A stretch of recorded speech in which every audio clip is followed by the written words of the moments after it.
Okie dokie. Let's see here, folks. We are about to get this show going. Give everybody a second to pop into the chat here. Let me send out the text message. Text message, go. All right, just a reminder, if you want to get on our text message alert system, it's easy. Just text the word Canary to 877-740-3226. That's the word Canary to 877-740-3226. And we'll just send you a little text message before each show, help remind you to tune in live if that's your thing. There's everybody. Okay, we got people coming on YouTube and D Live and Twitch. Let's see, anybody on a Rumble? You alive over there, Rumble? 122 Go 2 over on Twitch. We haven't put a whole lot of energy into that Twitch channel since we fired up the new one, but do not be alarmed. We do stream over there on Twitch every single show. Just search for Canary Cry News Talk. 122 Go 2 Datalorian, Mary, more Ferv, Datalorian again. Hello, Saimi over on D Live. Shylock 7, Daniel, One Liza Petunia. We got the whole gang here. Modern Day Bible Study. Okay, cool. Rumble. Anybody over on Rumble? Rumble's been a little quiet lately. If you wouldn't mind, folks, go ahead and hit that thumbs up button early. Boy, oh boy, does that help us out. Get those likes early on in the stream. Plus, you might be responsible for somebody new tuning in, checking out the show. That would be very cool. Another reminder, you can go to canarycrynewstalk.com. You'll see a green tab on the bottom or the right-hand side. If you click on that, you can leave a voicemail. You can ask questions, give shout-outs, do whatever. You can also leave a short pre-show prayer that we'll play here at the beginning of the streams. I don't think we have one today, so good opportunity for anyone out there if you're looking for a way to spiritually produce the show. That's a good way to do it. Other than that, I think it's time to get going. Okie dokie. Hold on to your butts, everybody. Let's do it.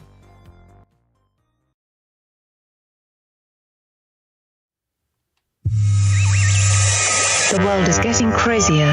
People are acting more and more insane. The end of the world is tomorrow. Tomorrow. There's only one thing to do when the world is falling apart. Listen to Basil and Gonz as they discuss this week's news and events through the lens of Bible prophecy. You are listening to Canary Cry News Talk. You're listening to Canary Cry News Talk. Today is August 14th, 2023. We are live to tape on episode 655, and today, Fear the Sphere. And signing on from Off the Grid, you're not crazy, Razzle Dazzle. I'm your best buddy, Basil. And my name is Gonz, director of the Age of Deceit Films, your favorite Asian provocateur for Christ, live to tape from California to bring you the best news, which is the gospel message of Jesus Christ, while reporting the egregious with a well-rounded, biblically grounded take on world events and today's emergent phenomena. 360-degree pendulum ride intensifying. Oh, boy. Oh, wow. Okay, nice. So emergent. Yes. Well, we're here. It's Monday.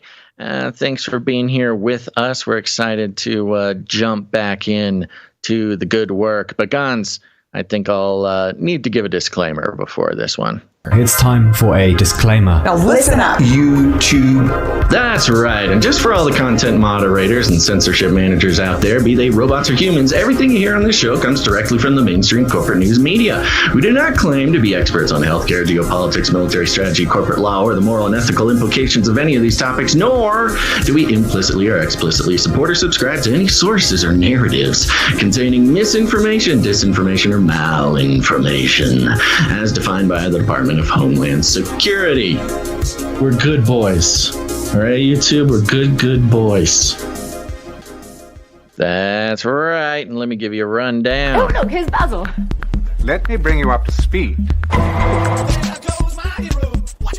Well, we will be beginning with a checkup about the aliens. Yes, 7-foot tall alien attackers in Peru. More theories have come out. More evidence has revealed itself. And we will be exploring all of these aspects here at the top of the show. And then, of course, we'll be checking back in with the orbs. No, not WorldCoin, but the orbs that possibly teleported MH370 off the face of the planet. We'll see. We'll be the judge of that. Then we'll be checking in with a quick FLIPPY update, perhaps from your childhood. And then for the bulk of the show here, we will be exploring the ins and outs, the twisty-turvy bits of the Maui fire. Theories abound, but so does weird stuff. So we'll be spending some time there. And don't worry, we've got a little checkup on the sort of sociological phenomenon of the eugenics movement. Don't fret, though. Mothers who are negatively affected by having 3 daughters and no sons can make up for it by listening to the podcast. Then at the end of the show, we've got jewels and gems in Israel. More on that later. Gons, let's start with our lead stories. Go. What is it? A psyop? It's aliens. Psyops. Whoa. You don't know what you're looking at. What's driving that thing? It's not a space alien. Aliens. It's unidentified. Aliens. Aliens.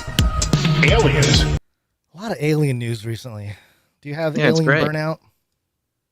No, I think it just keeps getting more fun. Or just the wave just keeps getting bigger? Our surfboards start to make more sense for the size of the wave. It's all coming together. Yeah. Wow, you've got such a beautiful mind, Gons. All right, this is from DailyMail.co.uk, and of course we covered the flying 7-foot alien in Peru. Was it last episode or the episode before that? Yeah, But it's been happening. we have the new headline here: flying 7-foot tall alien attackers in Peru were actually illegal gold mining gang on jetpacks. And that makes it way more. Come on, guys. Just Those an aliens. illegal gold mining gang on jetpacks. Oh, it's nice to have a simple explanation for things these days. Yeah. Reports of 7-foot tall aliens terrorizing villagers in Peru stunned the world this week, with local leaders describing the armored and floating menaces as impervious to bullets. The locals also compared their attackers to green goblins. I thought it was Green Goblin, the actual character, and local Peruvian superstitions about los pelacaras, the face peelers. A lot of face peeling conversation going on too, with Face-based peeling, right? creatures being found. But now Peruvian law enforcement has offered a new suspect. Illegal gold mining crime syndicates, they said, are to blame. Branches of the steroid drug cartel like Brazil's O Primeiro Comando da Capital, Colombia's Clan del Golfo, FARC, and others who have ravaged Latin America for decades. So apparently the crime syndicate are also very rich, and they also have been investing in some futuristic technologies, if this is to be believed. Peru's National Prosecutor's Office, which is now investigating the alien attacks, has pointed the finger at these gold mafias who've been partially ejected from Brazil and Colombia by their militaries. Now in Peru, these jetpack flying gold cartels hope to inspire fear with their bizarre campaign of alien terror, according to prosecutors, keeping the locals in their homes and away from the cartels' illegal gold pits. Always stuff to do with gold. Interesting. Prosecutors suspect that these illegal mining cartels first used their jetpacks to prospect for gold deeper into the unforgiving jungle surrounding Peru's Nanay River. That part made sense to me. I was like, yeah, these guys are gold miners, and they're like, yeah, we have endless resources or endless financing. You know, I guess. Jetpack to fly in and check out where we can find more gold. Helicopters are fine also, but No, I guess, too much liability. if You need you're to be more covert. if you're on the lam, you're just looking for, fun ways to illegally mine for gold. Jetpacks are one of them. Yeah, now it shows a series of images here. The Peru's National Prosecutor Office, and then like an overhead shot of Peru's Environmental Prosecutor's Office reports. Okay, and then there shows this girl who's holding a cell phone and a photo of a guy on a jetpack. Yeah, Or like a silhouette of a guy on a jetpack. No, so you keep saying jetpack, and the article keeps saying jetpack. But what they are showing in the pictures and what they're referring to is not quite like the classic cartoon jetpack you wear on your jetpack, right? You wear on your back. It's the thing you stand on. You know, we've all seen the YouTube videos, the TikToks, the whatever of guys flying around in jetpacks. I think some guy, or it's kind of like a hoverboard type of device. Right. Yeah. I think they flew one over the English Channel or something. We've talked about it before. We used to have a whole Rocket Man segment on this show, specifically tracking rogue jetpack pilots around the world. And we missed this one, apparently.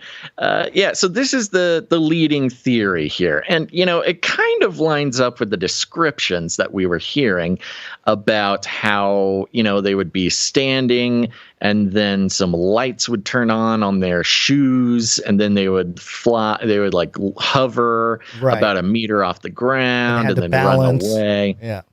Yeah, I don't know if it quite explains, the villagers shooting these guys multiple times and not having an effect. But who knows? Maybe they got missing. some. How do they know they're making contact there? It's very easy to miss. That's the thing. It's very easy to miss. Yeah, we need laser guns. Equip all of the villagers with laser guns, and then we'll see what's up. It's really funny because the joke when this story first came out was like, sounds like a Scooby-Doo type of thing. Right. The village is terrorized, trying to scare the people, and the aliens are kind of very specifically not camouflaged, but disguised. And that was, any sort of alien enthusiast or investigator or whatever. We pointed out on the show, it's kind of weird. Usually aliens are either grays or Nordics and usually don't wear very many clothes. Usually clothes or fashion is not necessarily their first instinct. So to hear about aliens all armored up with jetpacks and devices was very unusual. Well, turns out it's possibly was because they are a bunch of illegal gold miners. They call them specifically, I lost it in the article. What was it? Artisan. They call it artisan gold mining. Apparently, this ring of illegal gold miners, which apparently is quite popular. Because it says here in the article that the illegal gold mining trade is more profitable than the global drug trade, and the cartels like the illegal gold mining trade because law enforcement is like more focused on the drug trade. Nobody really cares about these criminals, mafiosos, going off into the jungle to mine gold, artisan style, Gons, artisan style. Oh, they're just misunderstood artisans flying through the air and dressing up like aliens, scaring the villagers away so they can practice their craft by illegally mining gold in the jungle. Weren't they accused of scarring people and stuff like that? Yeah, they were like slashing people apparently. Yeah, it was some cartel activity, but just if you're illegally mining gold in the jungle, you have so much expendable income that you can get jetpacks. I know, like how are we going to get around this? What do we do next? Jetpacks and scaring the villagers. Yeah, I suppose this is the technocracy coming head to head with your sort of more traditional villages and places that haven't fully immersed in the technocratic takeover and being taken advantage of, I suppose. I mean, that would be true if it was aliens in regardless. Here's a pretty crazy statistic here. It says these activities being the black and gray market gold trade make up about 1/5 of the total gold production worldwide. Boom, so 20% of all gold mined is being mined illegally by Scooby-Doo style criminals. Well, it kind of makes sense now. All the BRICS talk and creating a gold-backed currency. They're like, we better really stock up on the gold. So, you get all these nations and And they're like, well, how do we talk to the gold miners? Well, the gold miners are saying, hey, we can't find more gold. We can't just like find gold. Give him the jetpacks, you know? And then boom, he's like, yeah, sweet. $30 to $40 billion all by itself every year. Yeah, that I could dress up like an alien and fly around and jump on a jetpack for $30 to $40 billion. I mean, some could argue you are doing the same type of behavior, except, you know, for the Lord. That's true. So it's kind of in a way. Yeah. In a way. Turning it all good, you know? You could describe what I do as dressing up like an alien and flying around and artisanal gold mining in the Amazon. Yeah, interesting. Okay, wow. Yeah, I mean, honestly, it's such a crazy theory. Like, it sounds so ludicrous that I'm kind of starting to believe it, honestly. I mean, it's at this point, it's kind of like, why not? You know, it makes as much sense as anything else, really, at this point. But given the evidence and even the descriptions, yeah, it kind of makes sense that they're just people wearing costumes. And I don't know about the bulletproof thing. I mean, it's pretty simple to have bulletproof vests and stuff. So maybe they have, I mean, unless it was something more dramatic than that. But I'm telling you, we should just arm the citizens with laser guns. We need to up the game. I have got to give it to dailymail.co.uk. They go so deep into reporting about what is called artisanal gold mining. They go into probably had it on file, just waiting for the day, you know, something. Oh my gosh, miners do something. They're like, boom, drop some knowledge. Very thorough. Yeah. They're talking about the environmental impact and like the mercury these people are using to sift the soil and bacterial microbial processes, converting into super toxic methyl mercury, allowing it to persist. And they're killing the jungle with their gold mining guns and scaring away the natives. That is, now, if we take this concept and we just transpose it onto, you know, more classic Western style alien encounters. Who knows? Maybe all the Greys who are abducting people, maybe they're just, you know, maybe they're not mining gold. Maybe they're looking for cobalt or maybe, you know, some lithium for Elon's factories or something. And they're just trying to scare away all the Midwest farmers off of their cobalt-rich wheat fields. I don't know. I'm just follow the money, gone. Well, at the very end of this Daily Mail article, it says that over the past weekend, Peruvian Navy fighters faced fire with illegal miners near the Pucarco and Alvarenga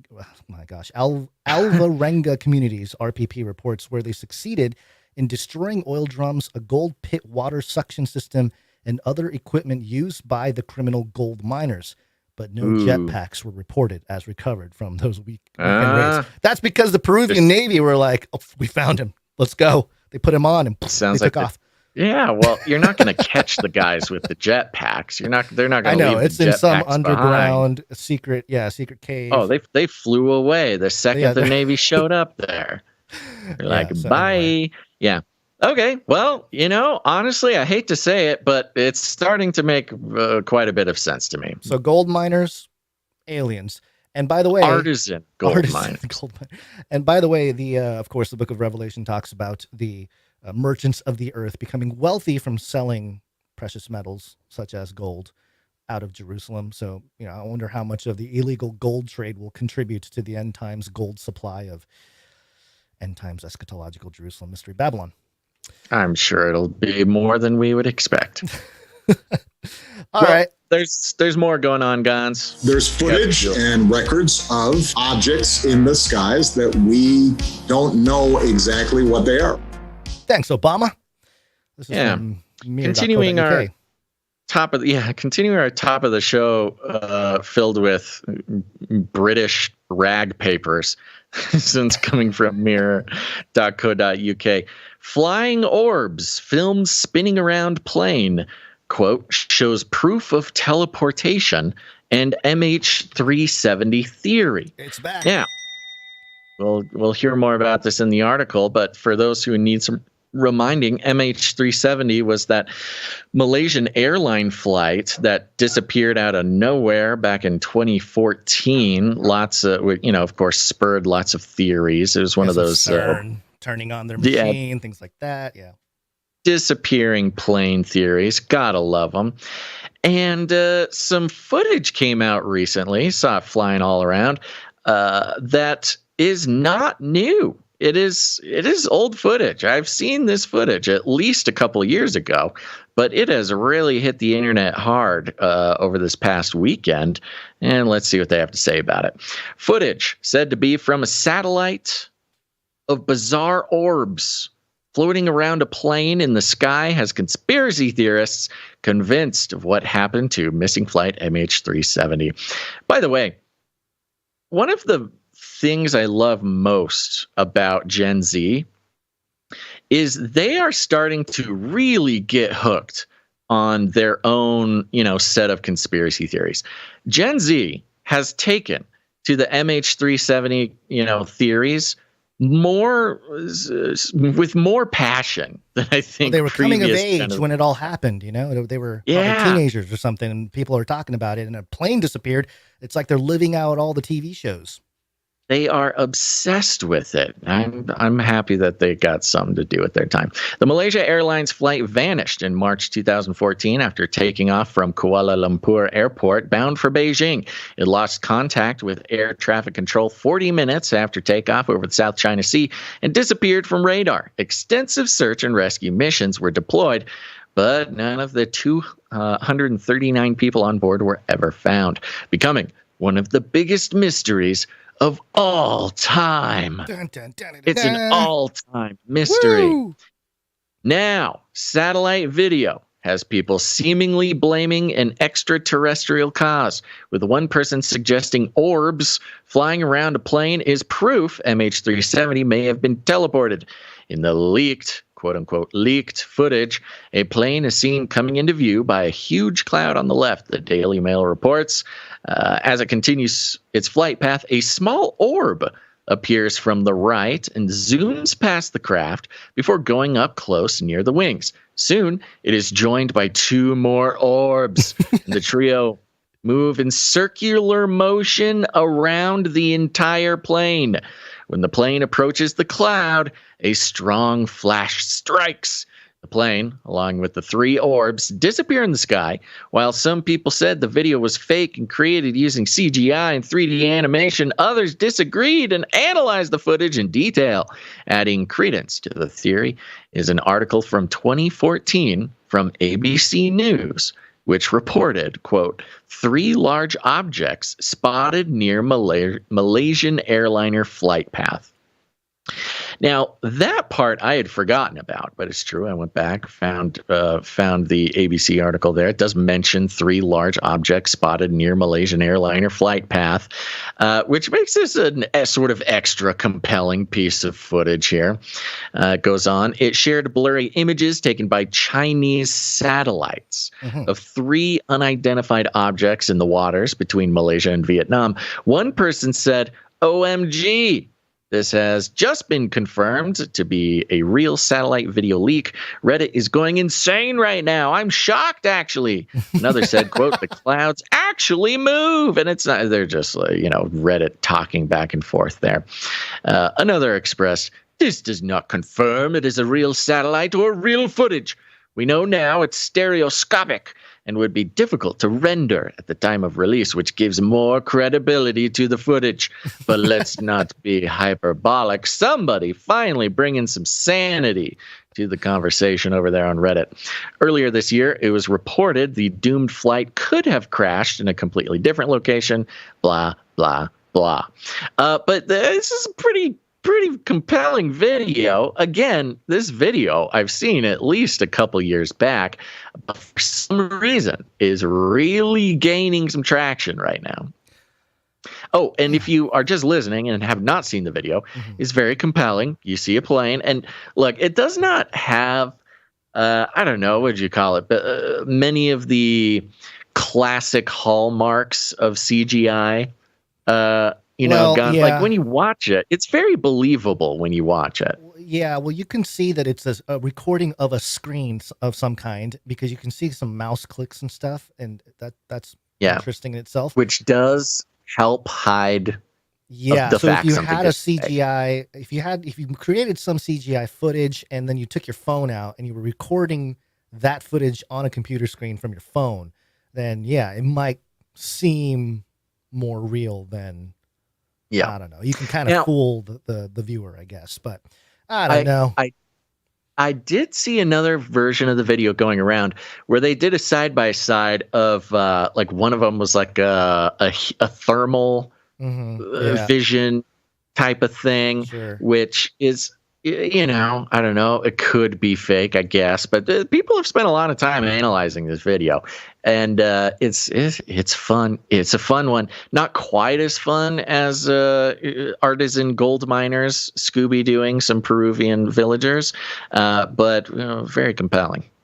Yeah, well, let's hear some mainstream analysis of this. Let's just, get over all the craziness. Let's fact check this. This is Newsweek.com. Fact check. Do videos show MH370 Boeing teleported away by UFOs? Well, tell me, Newsweek. A demand for answers surrounding the disappearance of Malaysia. Yes, we know about the flight. Let's get to the chase here. A Reddit post talks about the Reddit post sent on August 7th, 2023 on the subreddit UFOs, which received 4,900 upvotes, included what looked like ultraviolet footage of a plane encircled by 3 moving dots. It was followed by another clip appearing to show the same phenomenon. I think this is where you're talking about some of the footage that was inverted or whatever. And it goes on here. Reddit user Volcaro, who uploaded the video, suggested, quote, someone here might have information about when this was taken and where. A number of the comments underneath the video suggested it could be linked to Malaysia airline flight MH370. A post on X, formerly Twitter, posted yada, yada, yada, the same stuff. Okay, despite some speculation that the footage is of the missing Malaysian airline flight, the video was debunked several months ago. Oh, thanks. Ooh, debunked. It was debunked. Fact checkers at France 24's Observers team in March investigated the film. State-owned. State-owned French media debunked it. That's great. Which appeared in a TikTok that repeated the same allegations. Oh, TikTok. Observers found that the original footage was linked to a video from May 2014 that made no mention of MH370, only airliner and UFOs, end quote. Speaking to video analysis experts, it found that later uploads of the video began describing it as a simulation of, quote, what the disappearance of Malaysia airline flight MH370 may have looked like, end quote. One editing expert said the video was, quote, likely a graphic creation, end quote. An analysis by Hoax Eye, included in the same article, also noted that the second part of the footage could be traced to a military-style NROL-77, which wasn't launched until after the disappearance of MH370. Therefore, it couldn't have been that. Although debunked. Although, yeah, they couldn't have had this thing before it was announced or launched publicly. Yeah. It points out the call sign of the craft in the bottom left of the video, which can be partially seen in the footage posted on Reddit.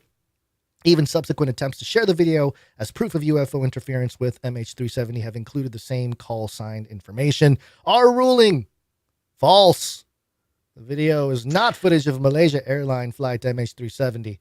It was posted online in 2014 as a UFO, an airliner. Nothing to do with MH370. Well, that's what I love about it. They're not even saying that it's fake. They're like, no. Like, no. This is not 3 alien orbs teleporting MH370. Right, no mention of I mean, it's 3 alien orbs teleporting some plane, but don't let those conspiracy theorists lead you astray. Maybe it's This is a totally innocent other plane getting teleported out of existence. Or if it's a technicality, after it's captured in their hands, it's no longer MH370. It's coded something else, and they renamed it. Yeah, they renamed it. So it's like, no, it's not MH370. No proof of that. It is an extremely believable video. If it is fake, somebody did an extremely good job. But it seems like, as we just witnessed, all the debunking of the video, nobody is really making the case that it's a fake video. They're just saying, yeah, it's of a different plane. Okay, stop Different asking plane. questions. Yeah, come on. Hey, yeah. Well, there you go. We got the MH370, or at least footage of UFOs, is continuing to hit us again in the mainstream, and also 7-foot tall alien gold mining. Man, what is going on? What is this? It's only Monday? Gary. I don't know. What day is it? Monday. Sounds like somebody's got a case of the Mondays. Gary, what day is it? Monday. Starting to get fun, guys. At least we're starting the week off with some fun stuff. It was a weird weekend for events. Not a whole lot of things happening, or at least not a whole lot of new things happening.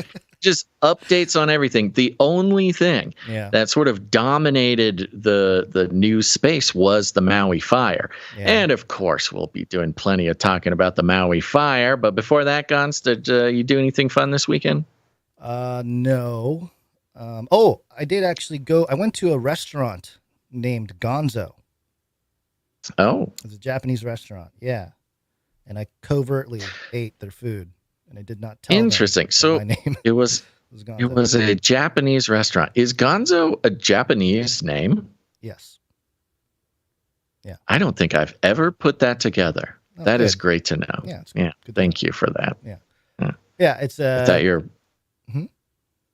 thought your parents were just big, like I don't know, Hunter S. Thompson fans or something.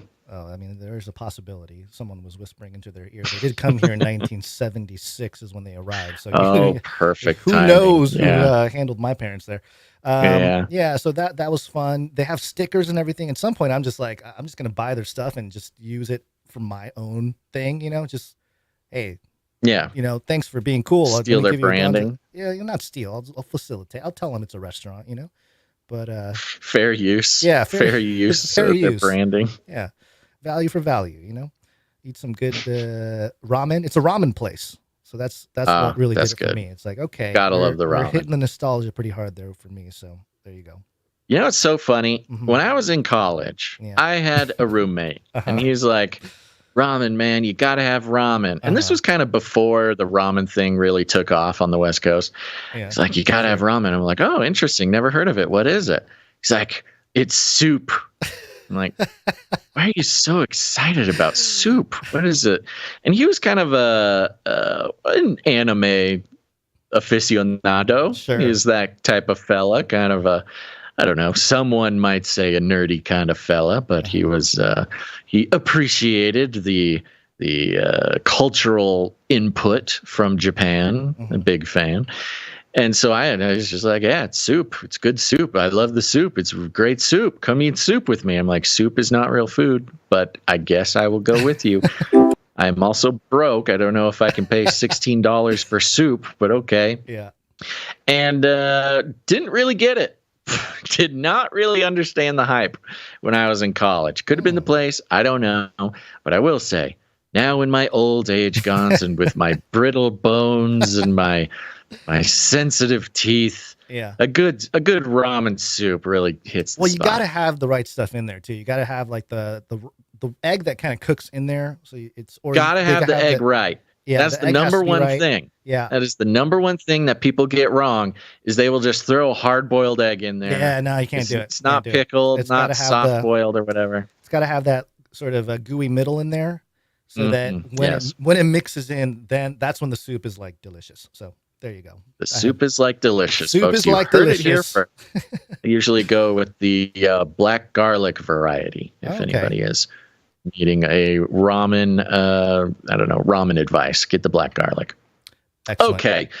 Well, with that, Gons, if we're ever going to eat ramen again, we should thank some executive producers. Executive producers. Yeah, folks, we're on the value for value model. No money coming to us from crazy corporations, creepy commies, or Peruvian illegal gold mining cartels.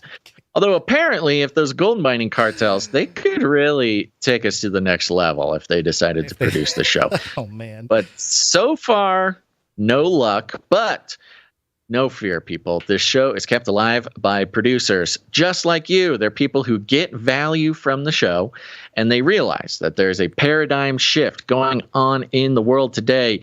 No, not the ones about aliens. No, not the ones about, global liberalism. No, not the ones about global authoritarian rule, although those are also paradigm shifts happening in the minds of men as we speak. But the value for value model is another one, and that is the paradigm that it is not, we should not, we have been trained for so long that corporations are the gatekeepers of media and media's existence. It doesn't matter if a show or anything is bringing value to people's personal lives. As long as it's creating value for corporations, they will have that zombie program running for years and years and years. But not here, folks. This show would not exist if not for the value that producers put in. So wherever you are in the world, consider, does Canary Cry News Talk bring any value to your life? Think about it, pray about it,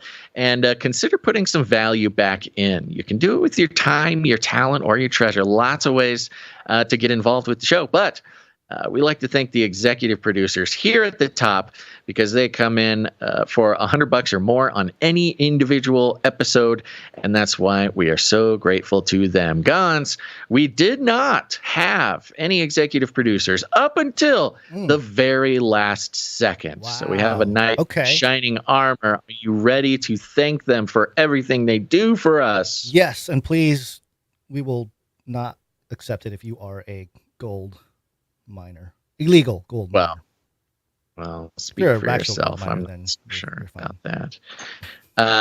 Yeah, I don't know. I don't need to know where you get your gold. That's not my business. I don't want to be the middleman of a laundering operation, is all I'm saying.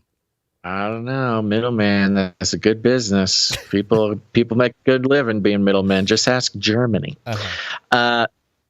Wow, that was way too deep of a cut for that joke to land with anybody. I just do want to say, I promise it's not a Nazi joke. Okay, everybody, everybody join with me in thanking our one glorious executive producer for this episode, and that is executive producer Felicia D. Felicia D, thank you very much. Thank you so much, Felicia D. Felicia D's got such a great mandate for keeping this show alive. Felicia D keeps an eye out on the emails or whatever and just keep making sure that we're going to survive for the episode. And if it happens to be that we don't have an executive producer for any individual show, Felicia D is usually the first person to come in and save the day. So thank you very much, Felicia D. Thank you. Where'd you find this? It's a nice round number. We're keeping that undisclosed and no note, no nothing, but we really appreciate it. All right, thank you. Okay. Yeah.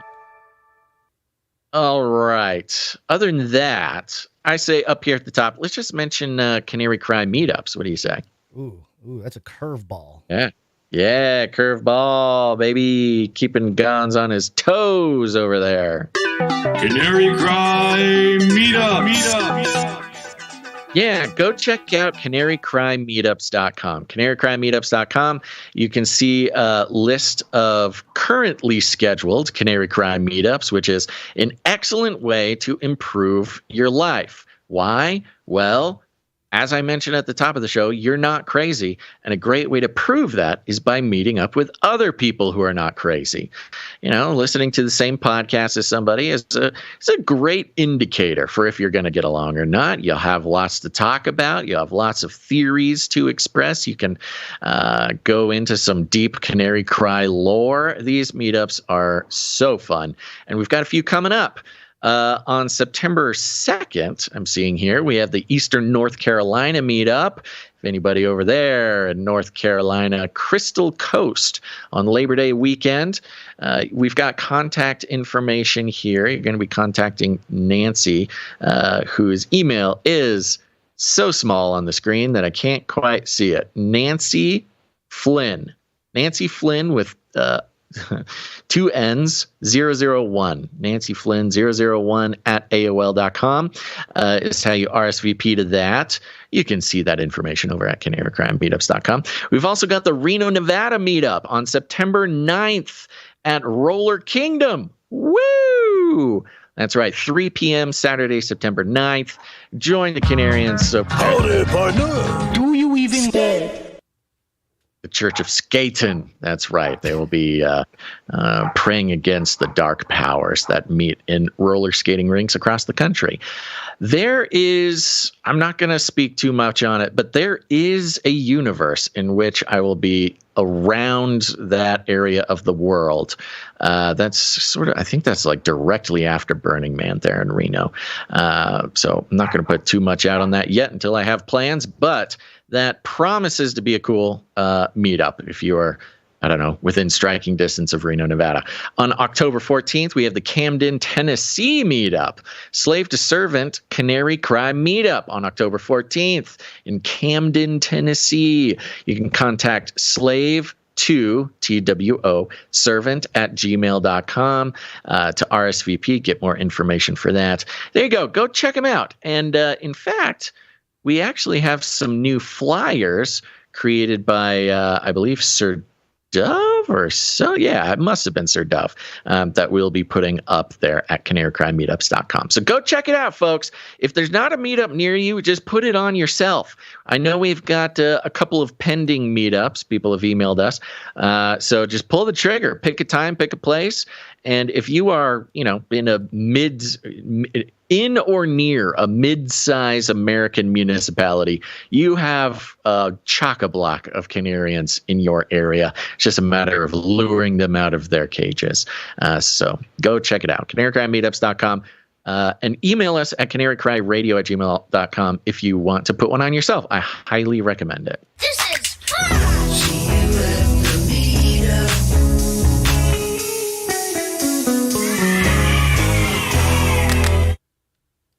Okie dokie. What do you say? How do you feel about a Flippy update? I feel great. Flippy update. Do you want fries with that? All right, folks, it's time for the Flippy update. Flippy is our colloquial name for the disembodied robot arms that are taking our jobs, enslaving our children, and flirting with our spouses. We use talking about Flippy as a way to explore the new fun and exciting ways robots are taking over the world. I know there's nothing we can do about it. Today, we're doing sort of a Flippy update light, okay? So sit back, relax, and enjoy a little bit of nostalgia as we check out this report from the BBC regarding the headline, Man Builds Johnny 5 Robot from Short Circuit Film. Roll that beautiful beat footage. Phenomenal. We've had people crying in front of him. We've had people who are just tearing up as he goes by doing that.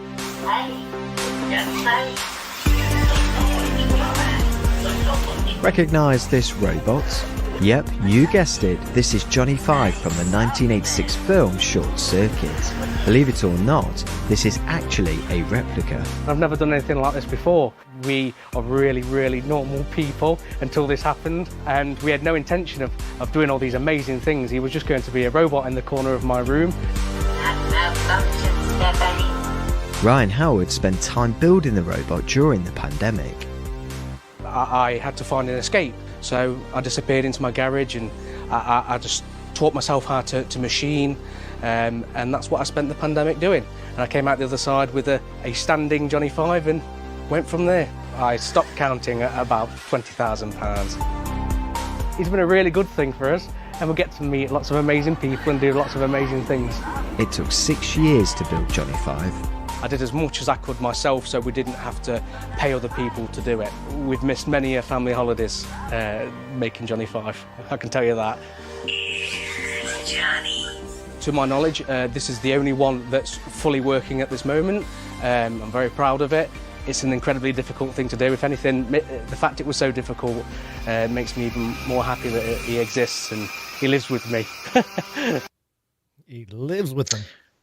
Lives with them. Okay. So this is it's a normal sort of charming Joe Schmo type over there in the UK who apparently, now I don't know how this math works out. Yeah, I was going to point that out. Spent the pandemic learning to robot in his garage building the robot. And hey, we all picked up new hobbies during lockdowns. I get it. That's kind of a cool story. But he says it took over 6 years for him to build it. So unless they're measuring time differently over there in the UK, something isn't quite adding up. It looks like he had been working on this robot for quite a while before the pandemic, 3 years at least. Now, here's the thing. When we talk about the FLIPPY update, it's not just about, what's the cool new robot that's going to take our jobs, enslave our children, flirt with our spouses? What are the technological advances that are coming to bring on the future technocratic utopia that will enslave all humans for the lifeblood of robots? It's not just that. It is very much that, but it's not just that. There's also sort of the psychosocial aspect, because we are at a turning point, people. We are at the turning point, and people know it. Of course, I've been screaming about it for years, but it's become mainstream to talk about the fact that we are on the precipice of sort of the robotic age of human history, whether that is through AI, whether that's through mechanization, automation, in the not just manufacturing industry, every industry. We got flippy baristas, burger flipping robots, caretaking robots, taking care of our elderly, all sorts of things. And I thought it was interesting. It was about time that a robot was presented in a way that was disconnected from the sort of elite tech source, I guess. Because every time a new robot comes out and everybody's freaking out, you got Spot with a machine gun on his back, you've got robotic security guards roaming around a school, you've got all these crazy things. It's all very much blatantly, hey, we are in a technocracy. The robots will save us. We've got unsolvable problems. So let's hand over the reins to our mechanical brothers. And that's one thing. And it's having a very, I don't know, quite the effect on the public, both the pro and con. But there was something about just a guy going into his garage, not to just build any robot, but to recreate the nostalgia of arguably one of the most famous robots in pop culture, Johnny Five. I loved this movie as a child. I loved it. Gons was tearing up before the show, folks. He was having a serious emotional reaction. I wasn't tearing up. However, when I was a child, I loved this movie. There's a part 2 as well. I loved both of them. And I did break a mini chopstick to create little tiny Johnny number 5s. Yeah. Out of chopstick. They're the perfect little things. Yeah. So, yes, it did hit me, but I don't know. Yeah. The math killed it for me. The guy's math, the working on the it math for 6 doesn't years. make any sense. That snapped me out of the nostalgic hypnosis there. I was like, wait a minute. Unless this guy's a time traveler. You kind of have to, because it is, I mean, that hypnosis is exactly sort of the purpose. Now, of course, this is kind of a puff piece. It's just kind of out there, and nobody's really thinking about the deeper, more sinister messages being transmitted to the normal, the normal BBC viewer or whatever, which is, hey, look, there's been a lot of talk about robots taking over the world, a lot of talk about AI, teaching your children how to build pipe bombs in your basement. There's a lot of talk about these sorts of things. But look, robots don't have to be threatening. There can just be a robot from your childhood. Short Circuit came out in 1986, which was a little bit before my time, but right in the zone for you, Gons. Yeah, it was 3. And I didn't really see it till a few years later. I think it was probably 1990-ish when I was all about it. But yeah, Stephanie. Of course. Yeah, I've never actually seen it, so your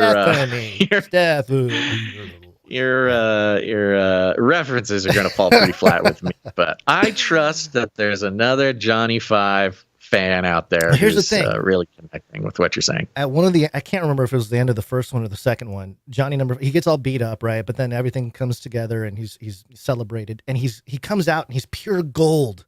He's got the pure gold body.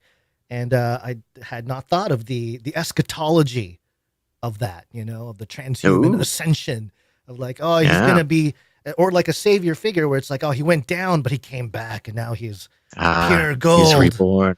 As the gold. That's why the illegal gold miners, man, they really need a lot of illegal gold to make. It's all coming together. All coming together. Yeah. Well, and there's some interesting, like I said, sort of psychosocial messaging here, connecting it to the pandemic, a very traumatic experience for a lot of people. You've got some trauma bonding with this guy going on. Trauma bonding. I like that. Usually people, they're going in their garage to escape the kids or whatever. They're working on a car, they're rebuilding a, 67 Chevy or something. But no, this guy is building a robot from scratch, spending $20,000 or more. He said he stopped counting at 20 grand. Yeah, which is, cheap for a robot, but more for a hobby, more money than I can imagine. Yeah. But there was this big push in the piece about, hey, we're normal people. We did this to escape the pandemic. It was a really good thing for us. We're meeting people, we're having fun. This robot is improving our lives, not just, purchasing a robot from Elon, making our lives more convenient. No, devoting the amount of devotion to this robot. And how the devotion to the robot has brought so many good things to their life is pretty strong sort of psychological messaging, as far as people who might not even realize that they're having to process the idea of robots, becoming more powerful, being more prominent in our society. But if you can connect it with a very nostalgic movie from your childhood.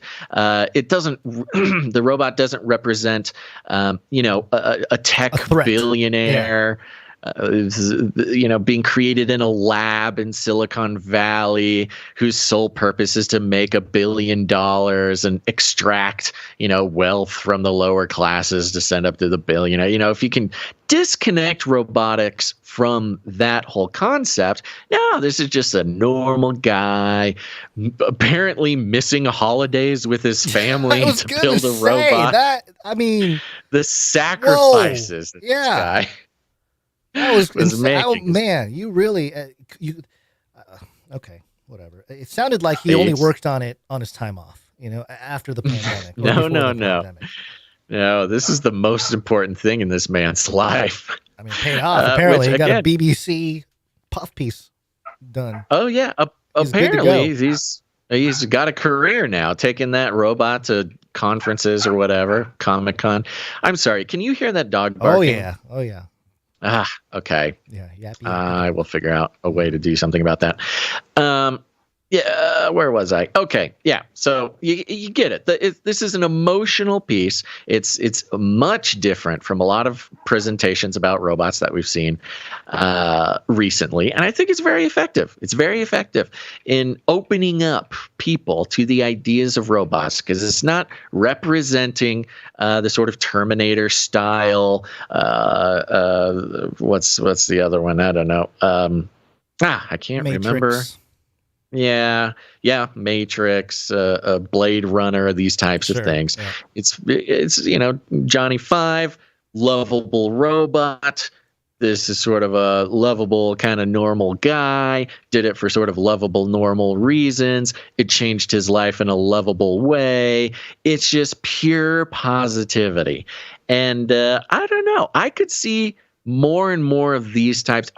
I don't know how you teach yourself. I mean, I guess you take 6 years and over $20,000 to do it is how you do it.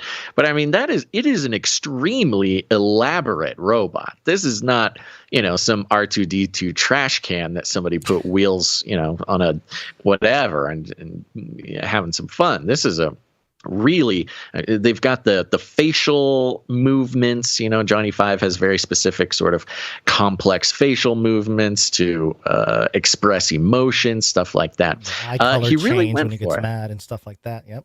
Yeah. This guy really went for it. And I think it's going to be very effective.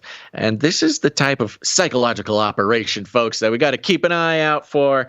Don't let them confuse you, because, yes, they may present you with the story of a lovable folk tale of a man and his robot. But when it comes down to it, it's all preparing you for the inevitable robot takeover. Well done. All right. There you go. That's your Flippy update for the day, folks. Move on. Time to move on. And you shall hear wars and rumors of wars. Lasers. Come, and I show you how deep the rabbit hole goes. Well, a lot of footage, a lot of conversations, a lot of theories, a lot of research being done on the Maui fires. And yes, we'll just kind of do as quick as possible, a run through of some of the ideas, some of the information. We have all the links in the show notes for people to do their own digging, doing some researching of some other researchers out there as well. But let's start here with the New York Post reporting headline: only 2 of estimated 96 victims of Maui fires ID'd so far, with bodies so damaged, quote, they fall apart. Yikes. I mean, that sounds horrific. Yeah, yikes. Maui County officials said nearly a week after the island was decimated by the raging blaze, just 2 victims have been properly identified, and only 3% of the area has been surveyed so far. Quote, there will be active recovery in the days and weeks of the bones and remains of those we lost. That's Hawaii Governor Josh Green. It's going to take many years to rebuild Lahaina. Maui police officer John Pelletier is urging survivors of the fires with missing loved ones to provide DNA samples to help the already difficult mission of identifying the dead. Quote, we need you to do the DNA test. We need to identify your loved ones, Pelletier said. That is a weird way to say that. Yeah, that is a weird way to present that idea. Well, it's weird also because of the guy saying it. There is and this is a communal type of research. There is a trail of the guy going back many years and very suspicious. Now, real quickly, we go straight to the MauiCounty.gov website. John Pelletier, there he is, police department chief of police. So he's definitely on staff there. I also had my LinkedIn just showing his profile. So there's that. Also, what's interesting, some of the history reporting of this guy. This is KNPR.org, Nevada Public Radio, published on June 15th of 2017. And the headline, Metro Captain Life moves on, but not easily after using deadly force. Okay, so John Pelletier was a police officer in Las Vegas for 20 years. And back in June of 2017, or around that time, maybe it was a little earlier. Oh, that was reported in June of 2017 that he used deadly force in a shooting and killed the man. Oh, yeah. An on-the-job shooting. Yeah. Okay. So that's not super common. No. So after the shooting, he was part of what was then called the coroner's inquest, a quasi-legal proceeding where a county prosecutor questions witnesses, including the officer involved, to determine if the shooting was justified or not. Inquests were open to the public and held in the Clark County Courthouse, and they were fraught with tension as both family members of the deceased and friends of the officer were all packed into a small courtroom. Pelletier's shooting was deemed justified. So that was back then, 2017. So a man on the job, a police officer on the job who has used deadly force and killed a man. That's John Pelletier. Okay. A few months later, in Las Vegas, one of the craziest sort of mass shootings that we've had in this country. It was the Las Vegas massacre, October 1st of 2017, when how many people were? I can't remember how many people got shot at the concert there. 58, I believe. 58. Yeah. So what's interesting is that we know John Pelletier was a police officer at that time in Las Vegas, but as far as I can tell, and I tried to dig a little bit, did some Google searches, some timed based Google searches from the past and stuff like that. And there isn't, or I couldn't find any articles quoting John Pelletier on the Las Vegas shooting. So just kind of interesting, considering he's kind of in the news. And as we'll see, he does get brought into the news and interviewed and stuff like that as time goes on. So, but he was an officer during that shooting. So, if you see memes, was he just an officer, or he might have been a little bit higher up? Have some sort of leadership role? I think he might have had some level of leadership. I don't know for sure during exactly 2017, especially since it was after all this stuff going on with the justified shooting thing. So, but I do believe he was undercover in that time. And also, real quick, and the LinkedIn does say that he went to FBI University. Just a side note. Is that a real place? I don't know. It's in the LinkedIn. Okay. Okay. So no records of any articles of him saying anything about. Real quick. He was an incident commander for the 2017 mass shooting. There you go. Incident commander. Yeah. Okay. So. Police captain. Yeah. He was a police captain. Oh, wait. Yeah. Okay. Okay. So a month later, after the mass shooting, and again, I don't know why he's not, I couldn't find anything from him concerning the mass shooting. Maybe they wiped it. Who knows? ABC News, November 29th, 2017. So this is like almost 2 months after the massacre in Las Vegas. Headline, gunman on the run after robbing Las Vegas casino poker room. And there's a video clip here of the report from ABC News at the time. First look at the man police are trying to find, and take a look. They say he was wearing a wig and glasses, and his face was partially covered when he robbed a cashier at the famed Bellagio's poker cage. They say they're confident they'll make an arrest soon. There was video. There was a lot of things that were done to help us feel comfortable and confident, and that those that would commit crimes like this on the Strip will be hunted down. Yeah, so he's going to hunt him down. The report, actually, the whole story, if you read it, they never found the guy.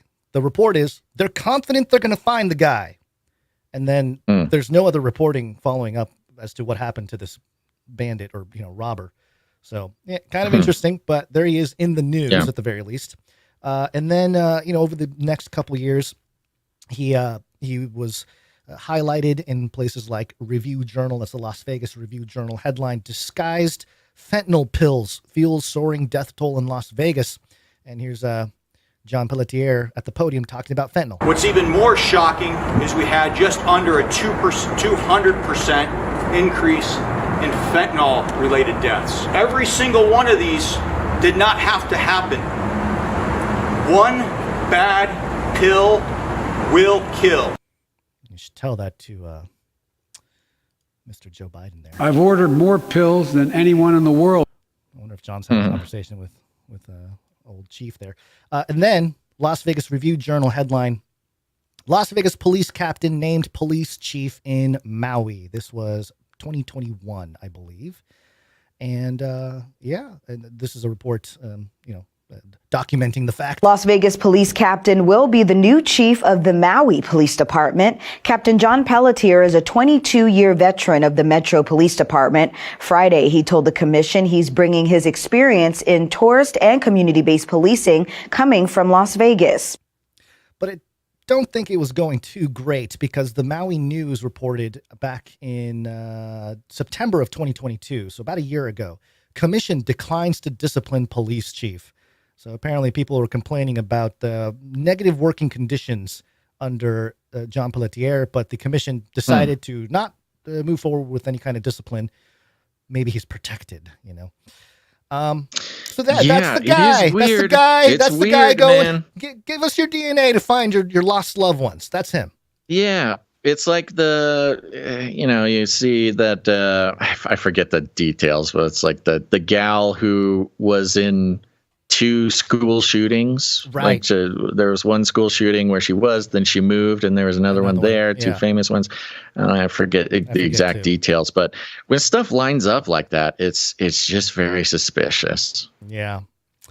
Well, that's one anomaly with this whole story about the Maui thing. That's just one thread that people are talking about. It's this John Pelletier guy, his history in Las Vegas and all that. And the DNA, DNA collection thing is weird. It's weird, Like, right? That's sort of the cherry on top. Like, okay, that's the guy asking for everyone's The DNA. way that he's saying it too is like, did nobody give him coaching? He sounds like he is asking jerk for at the your very DNA. Yeah, at least sounds like a jerk, but like honestly sounds like he's hiding something. Like, you need to give us your DNA. You need to come in. You need to give us your biological samples. It's just very important.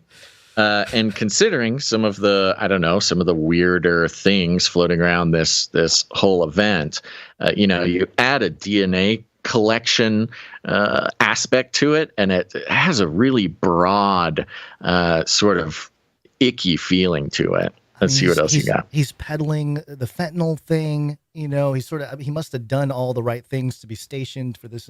It's just weird, man. Some of these guys, it doesn't make any sense other than placed there, or at least used as some kind of source or mole. Who knows? So, okay, let's move on to some other things. It's like, again, we're going to get into like some bigger theories about the thing, but for really any big plan to come together, you have to have a man in law enforcement. You got to have a guy on the inside. I mean, that's like rule number one for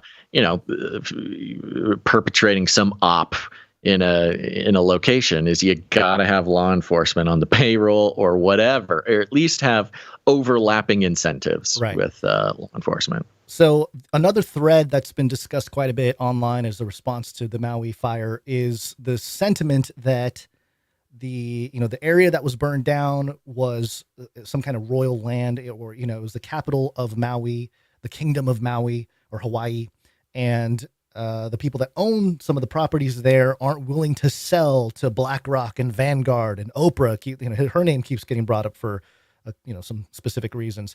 Can you give us a quick rundown of what that theory is, basically? That just it's kind of your basic sort of billionaire wants island class warfare type thing.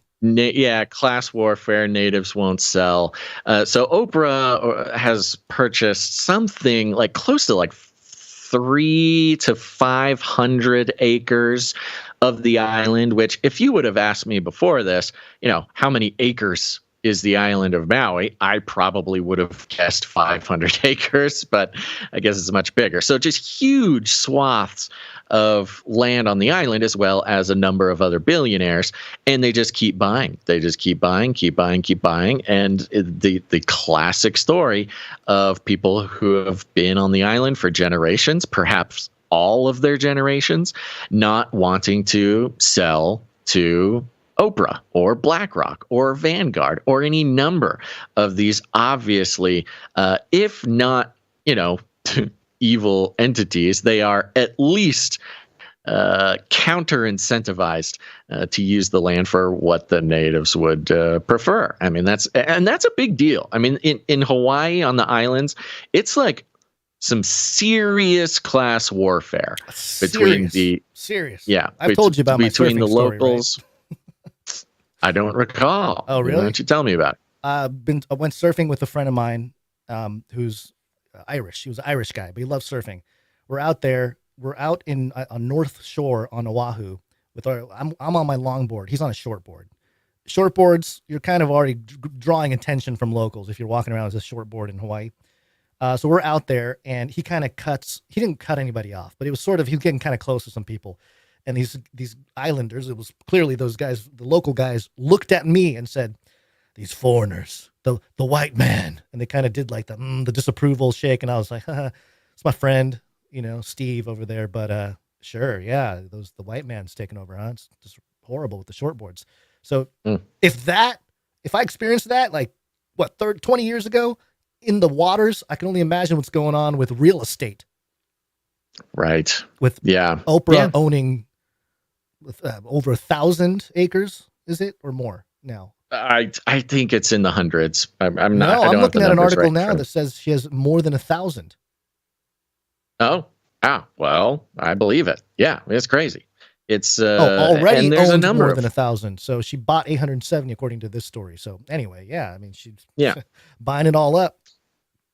And she's not the only one. There's a number of billionaires doing the same thing, and I'm seeing. Haven't had the opportunity to go back and fully confirm all the details on this. But, there's recent legislation over in Hawaii that are lining up with sort of the smart city, WEF technocratic thing. I'm over here on Hitachi what is it? It's some website being run by Hitachi. It's Hitachi branded, but it's talking about the new smart grid in Hawaii. Jump Smart Maui project is what it's called. So apparently, allegedly, there are claims that this legislation has just recently passed, and of course the locals are not very stoked about that. It's a whole thing. And so, of course, there are theories floating around that this is a great way to either scare off people who wouldn't sell or to devalue the land, perhaps even clear the land for redevelopment. And it's even weirder. I don't know if we have any of these clips ready, but there's apparently Oprah showed up just immediately for some photo just ops. Happened to be there.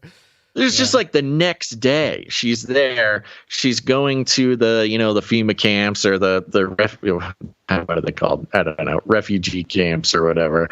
And she's fluffed. There's a video of her just like literally fluffing this guy's pillow and putting it behind his head at this shelter. And she's walking around, getting filmed, just sort of puttering around this shelter, getting some good PR, getting the shots. She was actually denied access to at least one shelter because they're like, you can't bring cameras in here. What are you talking about? And it's just very much got that skeezy feel. And with the sort of smart city legislation, they were going to need to clear out a bunch of the land anyways. And now it'll be going for a nickel.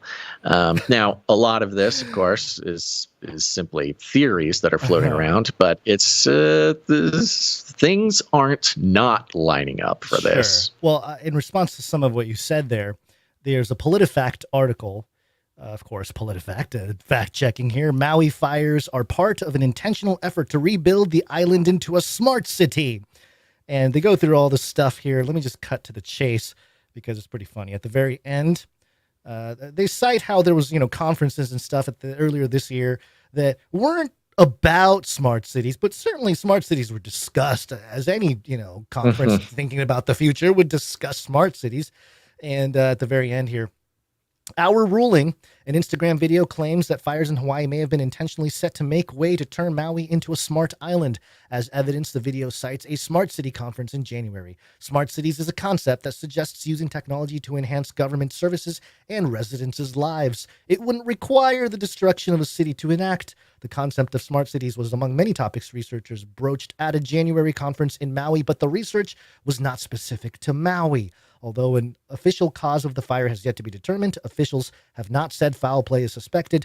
We rate this claim false. So no. They didn't destroy it to build a smart island. We were already going to do that anyway. So it's just a convenient fact. Yeah.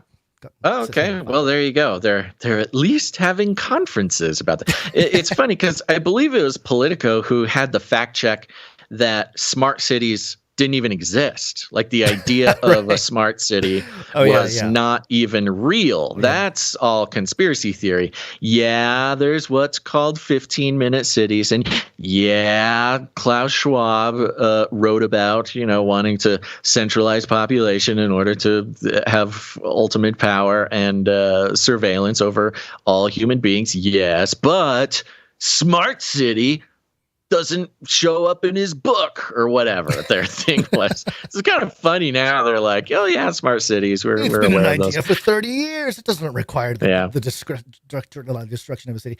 Yeah, pretty funny how they skipped over the part where they have to admit that it actually is a thing. The funny part is they think anybody is actually buying it, what they're saying. There was another sort of branch of the theories that included the tunnel systems. The tunnel systems in Hawaii. There were some pretty prominent known tunnel systems that were located near some high-profile celebrities' properties, but also happened kind of in the areas of the fires. There was also some pretty devastating news about how school children were sent home that day because of the high winds and because of the zero warning signs and stuff, which we'll get into. Their parents didn't know to go home, and tragically they think these children perished in their homes that all got burned up, a whole neighborhood full of these. And then, of course, you've got people thinking, well, perhaps they didn't actually die in the fire and perhaps have met an even more unfortunate end, considering the connections people have made between tunnel systems, celebrities, and missing children. Yeah, the theories are many layered. And there is also one that would have cosmic implications. Of course, we're talking about the lasers. This one, just a quick headline here. Futurism.com publishing, Chinese military says it's figured out how to build laser weapons that can fire indefinitely. Woo! So of course, if you got lasers, they get hot, but apparently they figured out a way to keep it running, man. Keep the lasers running. And I bring that up just because of the conversation here about the directed energy weapons when it comes to Maui. There's some photos and stuff like that out there, and I don't know. Some people say it's a lens flare. Some people say it's some kind of artifact from the camera or whatnot.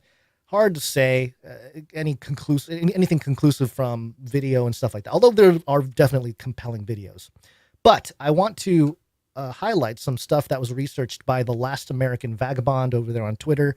He does pretty good work. And I re-researched some of the stuff, some screenshots he had. I went to the source, and I have all the sources listed in the show notes for this episode. But it has to do with directed energy weapons and Maui specifically. So the first thing I want to show you is directly from the Air Force Research Laboratory website, and that's AFRL.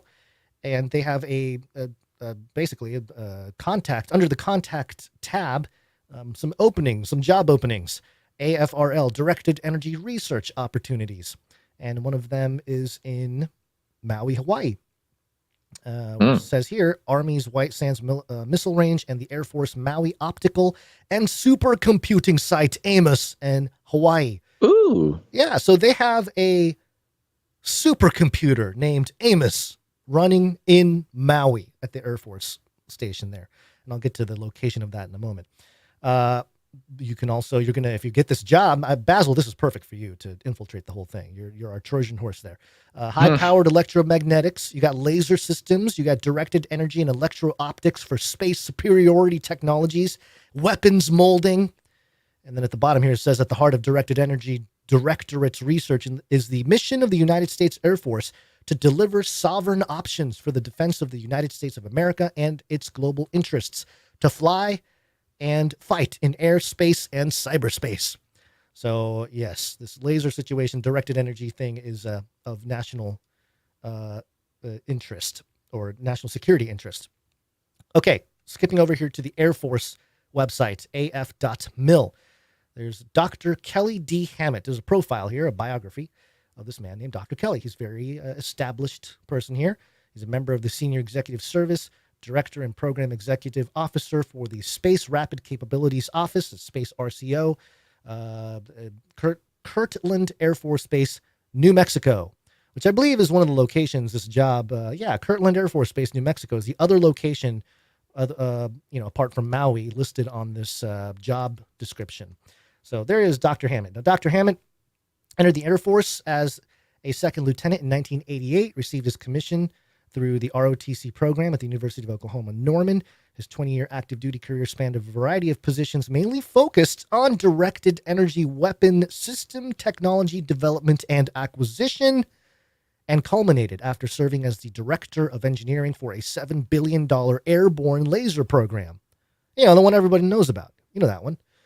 His civilian career started at Kirtland AFB, where he served in various positions to include the chief engineer for the chief engineer for the directed energy directorate's optics division and the directed energy directorate's chief engineer, where he led engineering and program management activities and provided technical oversight of more than 30 science and technology programs valued at over $300 million. And it says here he has some world records, like directed energy technology world records. So I'd be interested to know more about that. Throughout his career, he's led more than 30 successful field demonstrations of optical and directed energy technologies for space surveillance, missile defense, force protection, air superiority, and global precision attack mission needs. Prior to his current assignment, Dr. Hammett was a directed energy directorate, Air Force Research Laboratory. Yeah, so he's been doing this thing for a while. It says here in between May 2003 and September 2005, he was Commander-in-Chief Engineer, Detachment 15, Air Force Research Laboratory, Maui, Hawaii. So there's your Maui reference. I mean, he was there. Clearly, there's a station there. But the rabbit hole gets a little bit deeper here. Let's go back to AFRL. That's the Air Force Research Laboratory. They have an article that was published on June 13th of 2022, Directed Energy Leader Recap Time, and AFRL looks ahead in space position. And of course, this is a profile article on Dr. Kelly Hammett, and really, you know, just a puff piece on the guy. And it says here, before taking the role as director, Hammett served 4 years as the directorate's chief engineer, helping to solve a number of challenges in programs such as electric laser on an aircraft, or ELA, the Airborne Laser Testbed, or ALTB, the High Power Microwave CHAMP system, and tackling the Air Force Maui Optical and Supercomputing, or AMOS, Sites Sustainment and Modernization Program, along with other challenges. So he was the guy tackling the Air Force Maui Optical Supercomputing, or AMOS, the site there, Sustainment and Modernization Program. And he talked about this, quote, "We delivered the USAF's first ever operational directed energy weapons," he said. Quote, "As part of the Air Force Directed Energy Experimentation Campaign, AFRL characterized and deployed 4 directed energy counter unmanned aerial systems to overseas locations, 3 Raytheon high-energy laser weapons systems, and the AFRL Tactical High-Power Operational Responder Thor systems." Woo! We built Thor in-house in 18 months, a record-breaking time. Now, for those of you who have not been around, I wrote a book in 2014 called The Cosmic Endgame. It was never published because I just stopped editing it, and I couldn't get anyone to edit it, but it's there. And one of the things I talked about was kinetic bombardment, the rods of God, as it is known. It's part of Project Thor. It's these tungsten rods that can fall from space, and they catch so much velocity that it can get to the core of the earth or something like that. I don't know. It's a crazy concept, but it's been experimented on, and the hyper velocity rod bundles and stuff like that. Talk about calling fire down from heaven now. Yeah. Oh yeah, for sure, at some level. So yeah, this guy, he's stoked that he made Thor in 18 months. This guy's a magician. He's the guy. He's the guy. Okay, later down in the article here, to add one more significant milestone, Hammett includes his work with the Maui-based AMOS site, also called AFRL Detachment 15, until it was renamed recently. Quote, "Putting and keeping Maui on a path of financial stability and technical excellence is a major source of satisfaction for me. I was proud to speak of the AMOS team's achievements on May 26th when the AMOS site was activated as the 15th Space Surveillance Squadron, where it is now recognized officially as both a research and development site under AFRL and an operational site under the U.S. Space Force. I could not be more proud of our airmen and guardians at Maui." And he talks about how the weapons need to be, sort of deployed properly, and we need proper, mission clarity and protocol and stuff like that. But this guy really so he's basically the godfather of the American directed energy weapon industry or something. Yeah, like the apparatus or the official sort of the public deployment of the technology in sort of an institutionalized or militarized way. So it's very interesting. Now, I looked up where the headquarters are because I was like, okay, where is the HQ of this building? And I found that it was on Google Maps over here. Let's see. I'm going to show it on screen here for people just listening. I'll try to describe it. Maui Research and Technology Park is where I was able to, I looked up the actual, Air Force thing, and that's the address or the area that it gave me. There's a Hawaii Technology Academy thing, but it's pretty close to the edge of, sort of just land. It's not so populated. It's kind of at the edge of the city or living space that's off the shore there. Now, there's a map thing where it shows on, this is foxktvu.com. It has an interactive map of a before and after of the fires in Maui. And interestingly, this changed. No, it did not. Okay. So before, if you zoom in, that whole area, the technology area, is grayed out on the map. But then you pull the scroll or the screen down or whatever, and you see it after the fire allegedly, and you can see the buildings there. So here's my question. If these fires aren't just like some random thing, is it possible that this is kind of like the 2023 version of Pearl Harbor? But, it's all psyop, it's all covert, it's nobody knows exactly what's going on, but damage is done, people die, all that kind of stuff. It just feels like, and I brought up that China story at the beginning because it was just weird to me that China would be like, oh yeah, we got lasers. We got lasers that don't get hot, and then we have the fire thing. There's all this weird Biden stuff we'll get into. But the fact that there are people that have been working at this Maui facility on Maui for this technology with a supercomputer, and they were happy, or they were, it looks like this guy, Dr. Hammett, was sort of on the cutting edge of all this and very proud of the fact that he was able to bring Maui up to par and actually make it part of not just a research development, but what did they say? It was like an active place for the Space Force, a station for the Space Force. Is it possible that one of them was just taken out by another adversary? And I'm trying to think geopolitically in that sense, but of course, there's always the, gold miners pretending to be aliens that have more than just, flying suits or whatever, hoverboards. But you got to consider the sort of clandestine geopolitical actions that we've seen become so common recently. I mean, one sort of significant difference between this and a Pearl Harbor was used as justification for getting into the war. You don't quite have anybody saying we need to go to war with China or whatever after this. However, we have...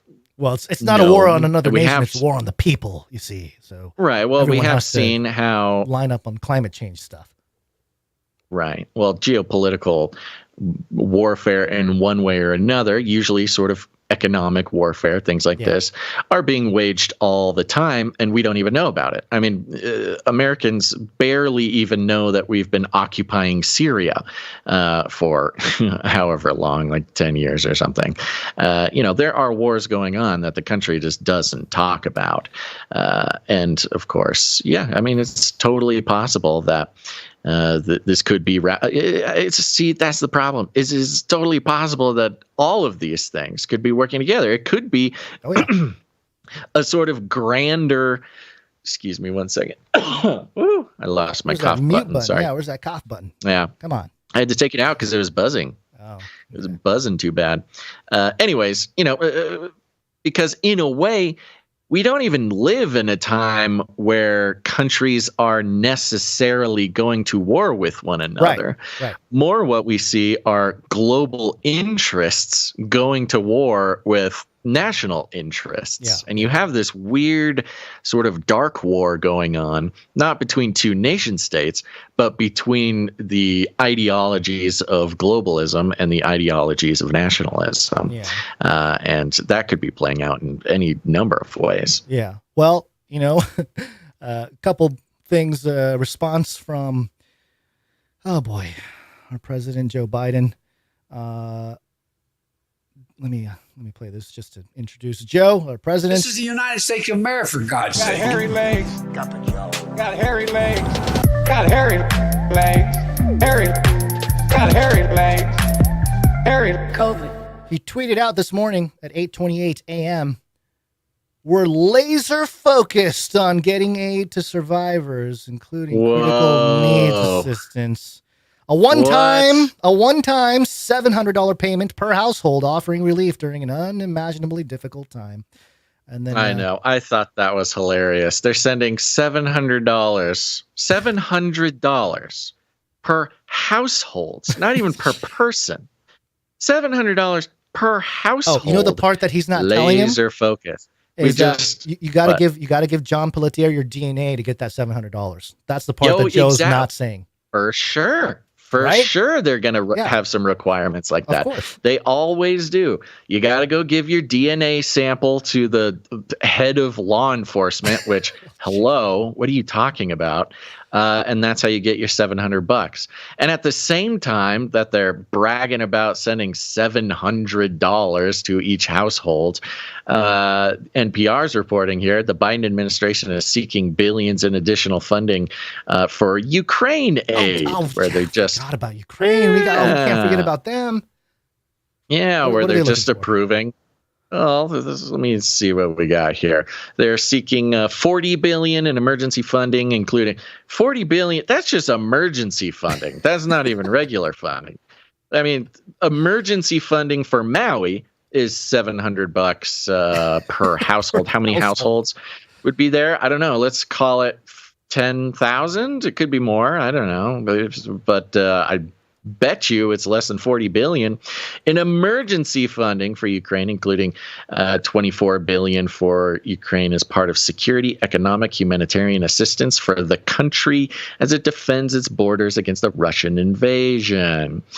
So don't worry, folks. We're going to be taking care of the Ukrainians and Mauians. Look, I know times are tough. I know some you've been dealing with a lot, but they do say it right here. Okay, $12 billion for FEMA to address the ongoing response to wildfires and other natural disasters. Yeah. So that's not even including sending it to the families. So we're sending almost 4 times as much to Ukraine in just this go around. this round, yeah. It's wild. And then $12 billion to FEMA, which is that where the 700 per comes from, or is that a separate thing from FEMA will be handing out the 700 good per family. So the rest of the 11.9 billion, they'll just take over the Amos smart computer, supercomputer or something? And there's not a whole lot of official reporting about this, which there wouldn't be, but a lot of the boots on the ground Maui people there living through it are reporting that other organizations are trying to come help them, and they're being blocked from helping the Mauians by FEMA and the Red Cross. And so, of course, FEMA's set up their little FEMA camps where everybody's there. And I just saw a video of a Hawaiian who was wandering around where they shouldn't have been, and they found just pallets and pallets and pallets of aid material that had been sent to them by other organizations that is not getting passed out by FEMA and Red Cross. I don't know. Maybe it's just on the schedule and they haven't gotten to it yet. I don't know. But I'm just saying, you go on Twitter or X, and there are local Maui who are just going absolutely ballistic about how FEMA is dealing with the situation. And they're all, being put in these giant sort of tent FEMA camps and being asked to give their DNA, and that's how you're going to get your $700. And it's just really all nightmarish, honestly. Yeah. So, there's this one thing. It's not a great clip, but it's Joe Biden being asked any comments on the rising death toll in Maui. President, any comments on the rising death toll in Maui? Will you come talk about the Hawaii response, Mr. President? Nothing there. He said no comment, and you can barely No comment. hear it. No comment. No comment. Just read my X. No comment. We are laser. Read my X post. Laser focused. Yeah.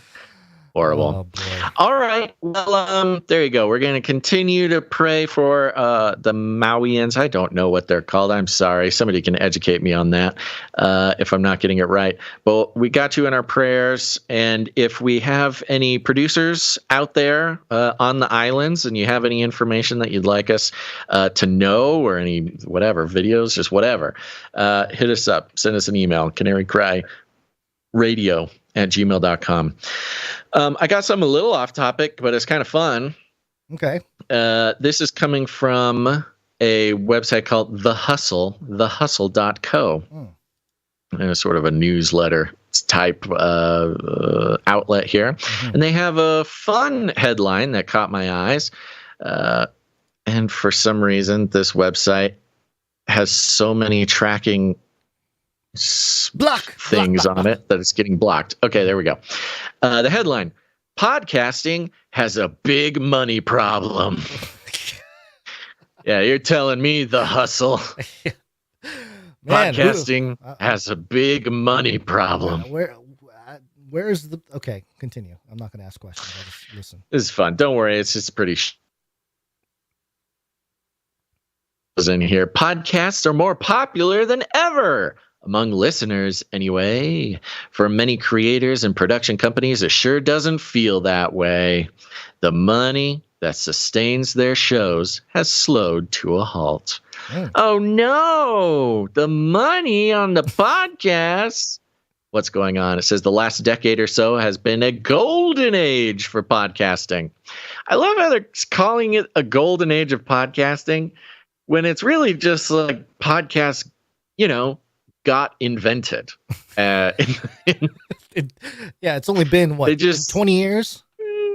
Less than that. I mean, kind of the very, very, very, very, very early infrastructure for RSS feeds. I mean, I think that was like 2002, but it didn't really work. It wasn't the same thing. But around 2007, 2008 was podcasting's sort of real kind of get going time.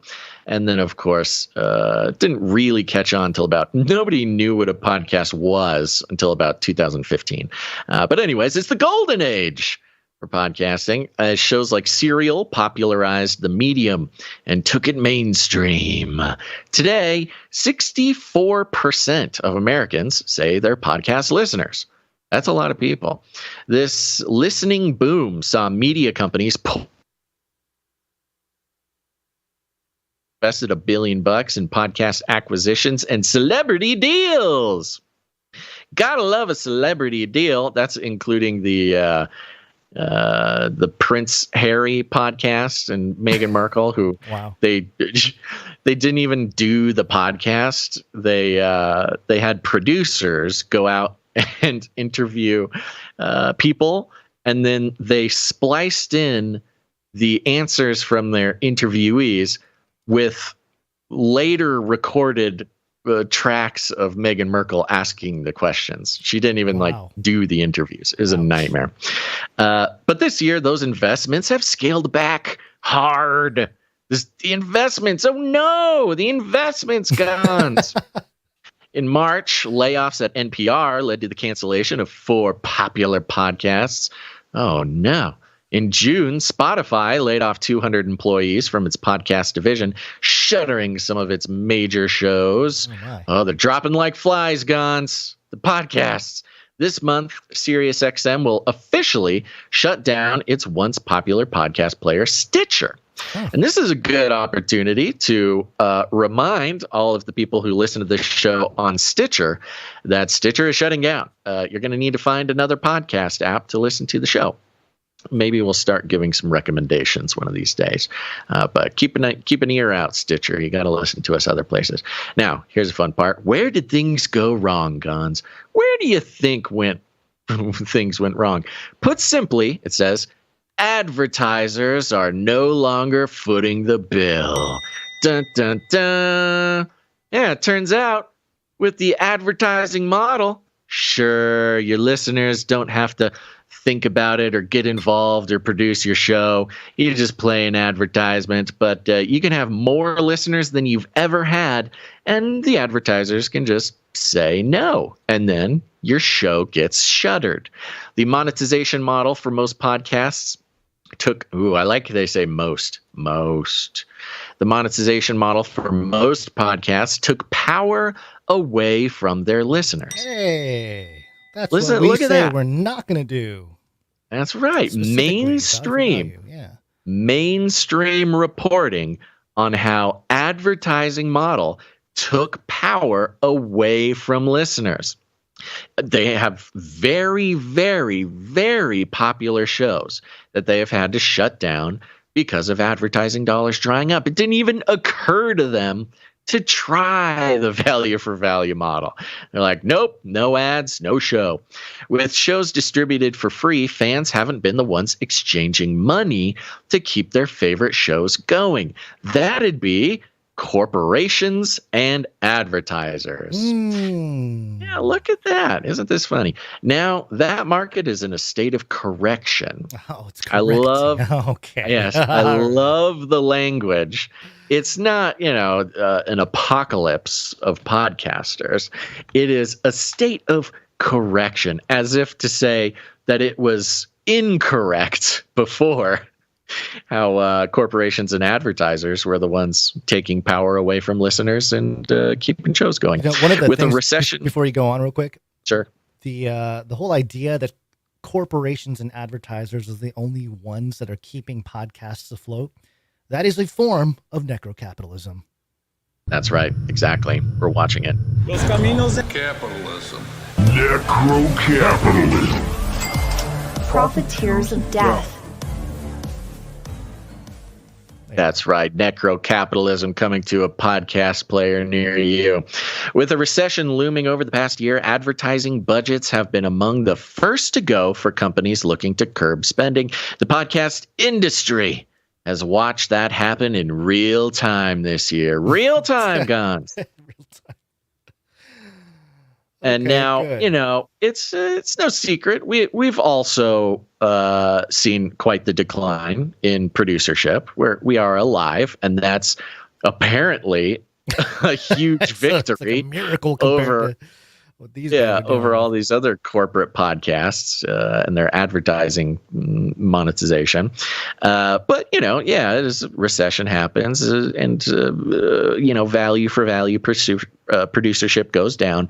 But the fun part is, if we were going to completely have to shut down the show, we have lots of people to decide that the show is done, not two advertisers who have decided to shut your show down. Yeah. We need at least hundreds of people to decide to shut us down. The podcast industry has watched that happen in real time this year. The silver lining here, there's a silver lining, Gons. Podcast isn't going anywhere. It just needs a more sustainable business model. Oh, sustainable business model. I wonder sustainable business model. Kind of a sustainable. And that is the end of the article. The end of the article says podcasting isn't going anywhere. It just needs a more sustainable business model. And we are here to finish that sentence for you, dear thehustle.co, because the more sustainable business model is not a business model at all. It's called value for value. Value for value. We take no money from corporations, commies, or cartels. That's right. Gons, we are getting sort of, dare I say it, well acquainted or maybe even used to the idea that we're just so ahead of the curve, and pretty much whatever we say on this show, even our wildest theories, end up becoming reality, or were reality the whole time. And it's always fun. That's part of the fun, fulfilling part of it for us. But even down to the value for value model, which of course we did not invent, but we did adopt as soon as we needed to. I mean, we never took advertising money. We never took any corporate money. We've always been funded by people who listen to the show. And they've kept it alive now for 10 years. Is it 10? It's over 10. It's 11. 12. 11. No, it's going on 12. We're going on 12. Going on 12. Yeah, 12 years, all because of our producers. And it's because the producers get it. It's the value for value model. If they get value from what happens on this show, they put value back in. And it's not just money. It's participation. It's culture. It's time, talent, or treasure. It's real. When we say it's a paradigm change, it really is a paradigm change. And it's not just about media. It's not just about podcasting. It's honestly, and it sounds cheesy, but value for value really is a state of mind. It's a state of mind, and it's a new way to organize sort of the economy of interpersonal sort of value creation. And that's what we do here. We try to create as much value as possible. And if you get any value from what we do, you can put it back in. There's lots of ways to do that. And we will be thanking people who do it in all sorts of ways. But one of those ways is simply to leave us voice messages. Oh, yeah. That's a good segment that I was not ready for. Yeah, it's good. Participation in the show, getting your voice on the show. This is all part of the thing. And, another one is spiritual producership, which we've got our producers. We've got people who go on over to canarycrynewstalk.com, hit the green tab on the bottom or the right-hand side, and leave pre-show prayers. It's a whole ecosystem of people coming together to make this show happen. Do we have any voicemails? We do. Please leave a message after the tone. At the tone, please record your message. Leave a message. Beep. Message. Go to canarycrynewstalk.com or any canarycrynewstalk.com page, whether it's the art submission page or the support page. Look for a green tab on the right side or the bottom. Click on it. It'll pop up a little window where you can record a audio message of up to 90 seconds, and you can send it to us. Today, we have a message from, usually he's given us pre-show prayers, but today he's just got a regular SpeakPipe message. That's Brenton J.B. Hey, Basil Gons. This is Canary BB. I had a thought. Canary BB. This blocking out the sun stuff they're talking about doing, what if they're trying to set up a backdrop for the Project Blue Beam? I mean, don't you need a screen to project on? Anyway. Peace.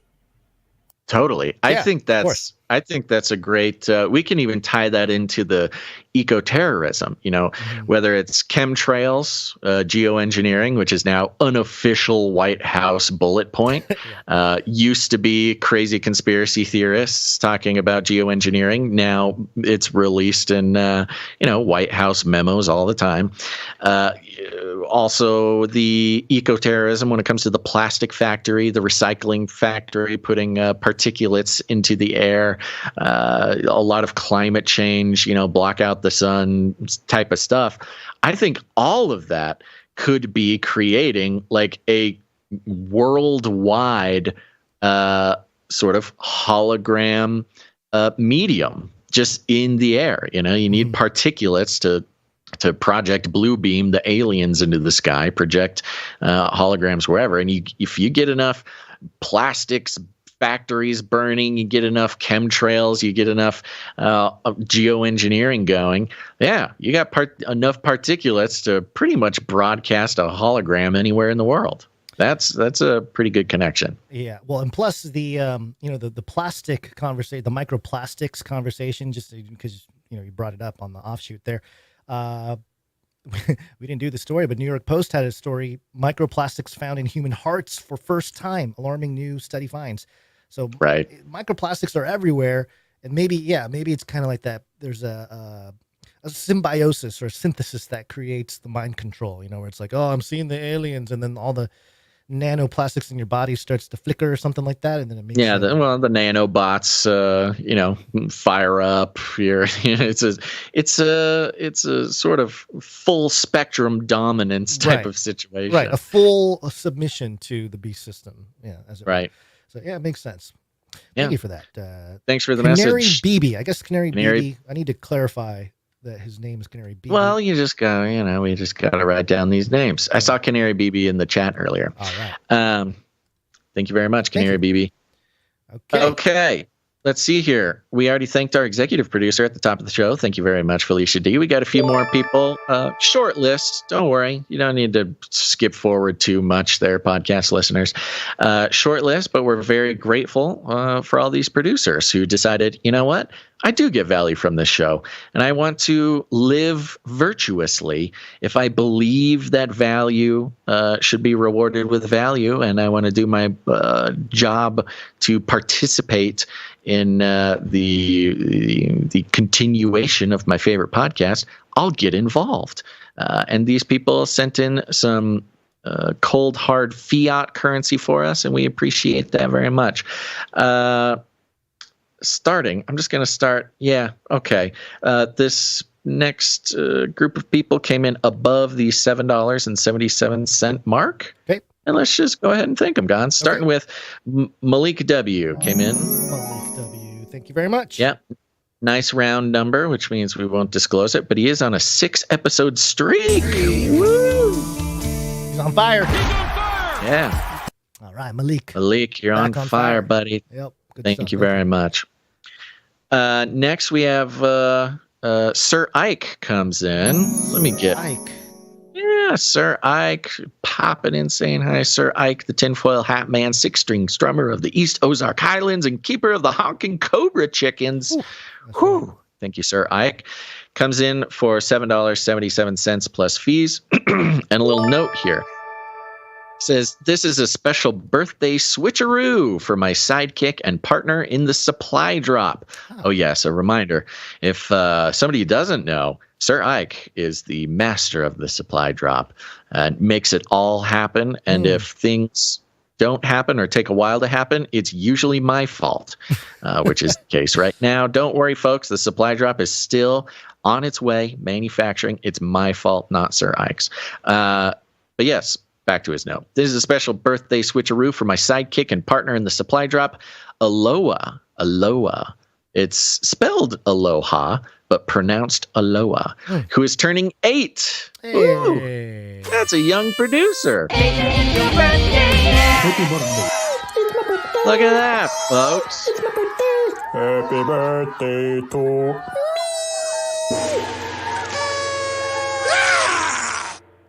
Happy birthday, Aloha, and thank you so much for helping out Sir Ike with the supply drop there. See?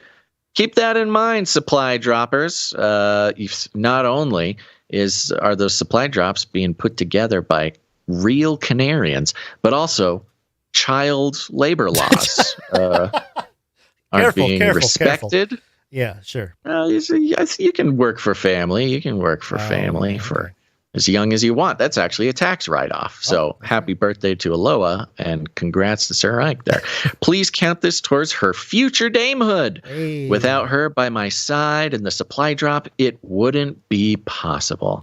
Wow. Well, thank you very much, future Dame Aloha. And everybody around the world is wishes you a very happy birthday and is very proud of you for helping out with the supply drop. Actually, Guns, you just sent me a big box that had a bunch of my supply drops that hadn't made it to me yet.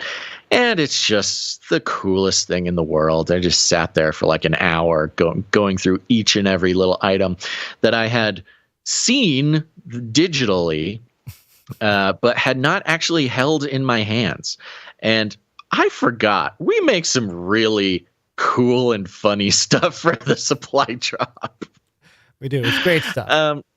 It's great stuff. And so there you go. That's also a little plug for the Canary Cry Supply Drop, folks. Go to canarycrysupply.com. Sign up. You're just saying, yes, I get value from the show, and I get $33.33 worth of value for the show, because that's what you'll send in every month.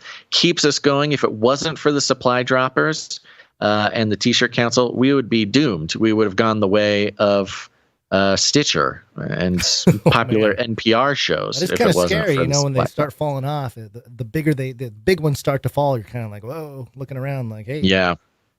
Well, that's our gift. We are truly gifted, Gons. And you know this. We talk about this all the time.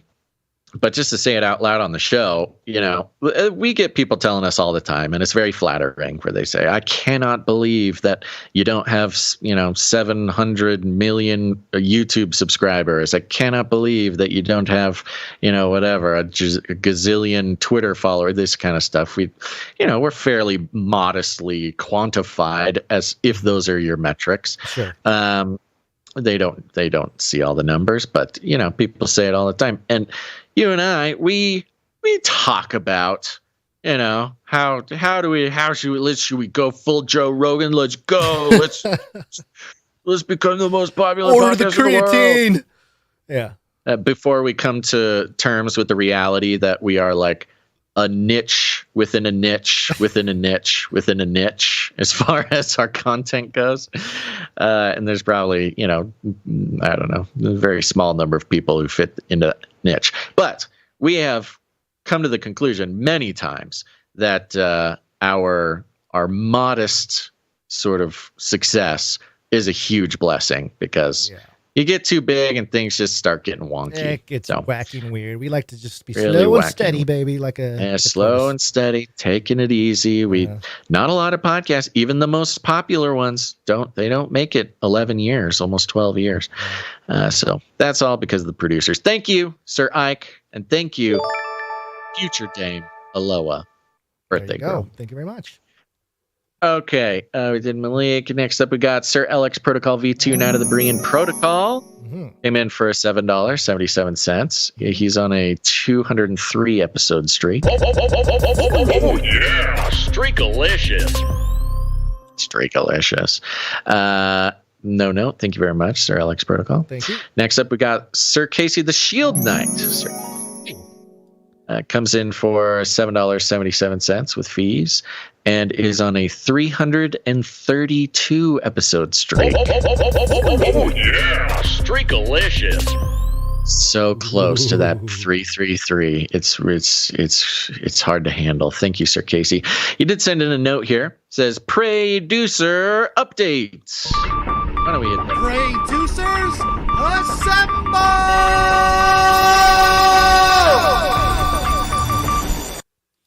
Producer update. Thank you for your prayers. Little Rowan had scarlet fever and is all better. Hey. Praise God and thank y'all for the prayers. Woo! All right. Here we go. Yes. Thank you very much to the producers. If you don't know, producers are people who pray for the show, pray for the producers of the show, just pray for whatever needs get praying for.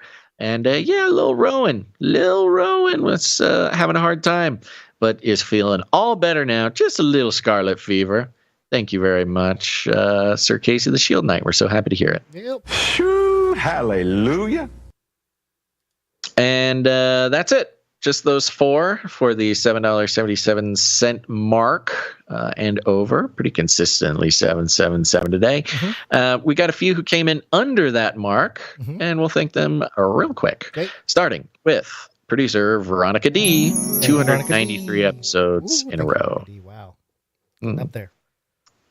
Next up, we've got Sir Scott, Knight of Truth. Oh, and here we go. Let's get that jingle ready, because Sir Scott, Knight of Truth, is on a 322 episode streak. 3, 2, 2. Oh yeah, Streakalicious. Boom. Streakalicious. 3, 2, 2. Oops, sorry. Got trigger happy. Skull and Bones. Skull and Bones Scott, they call him. Thank you very much, Sir Scott, Knight of Truth. Thank you very much. Next up, we got Dame Gale, Canary Whisperer, and Lady of X's and O's. 291 episodes in a row. I was supposed to do that at the end. Continue. What is going on? Thank you very much, Dame Gale. We got Sir Morv now to the Burning Chariots, 265 episodes in a row. All right, so this is for all of them. Oh, yeah, Streakalicious. Women rule. There we go. That concludes our list of financial producers. Thank you all so much. And if you're out there and you're thinking to yourself, okay, I finally understand it. I've been listening for 10 years, and I never understood the value for value model, but suddenly it's dawned on me. I get it. I think I want to put some value back in. You can go ahead and head on over to canarycry.support to learn more. Canarycry.support. And if you have a God-given talent, that is another way to produce the show. But you can provide... if you get value out of the show, you can provide value back by helping us build the culture behind the community here at Canary Cry News Talk. I'm going to kick it off with audio production. Audio production.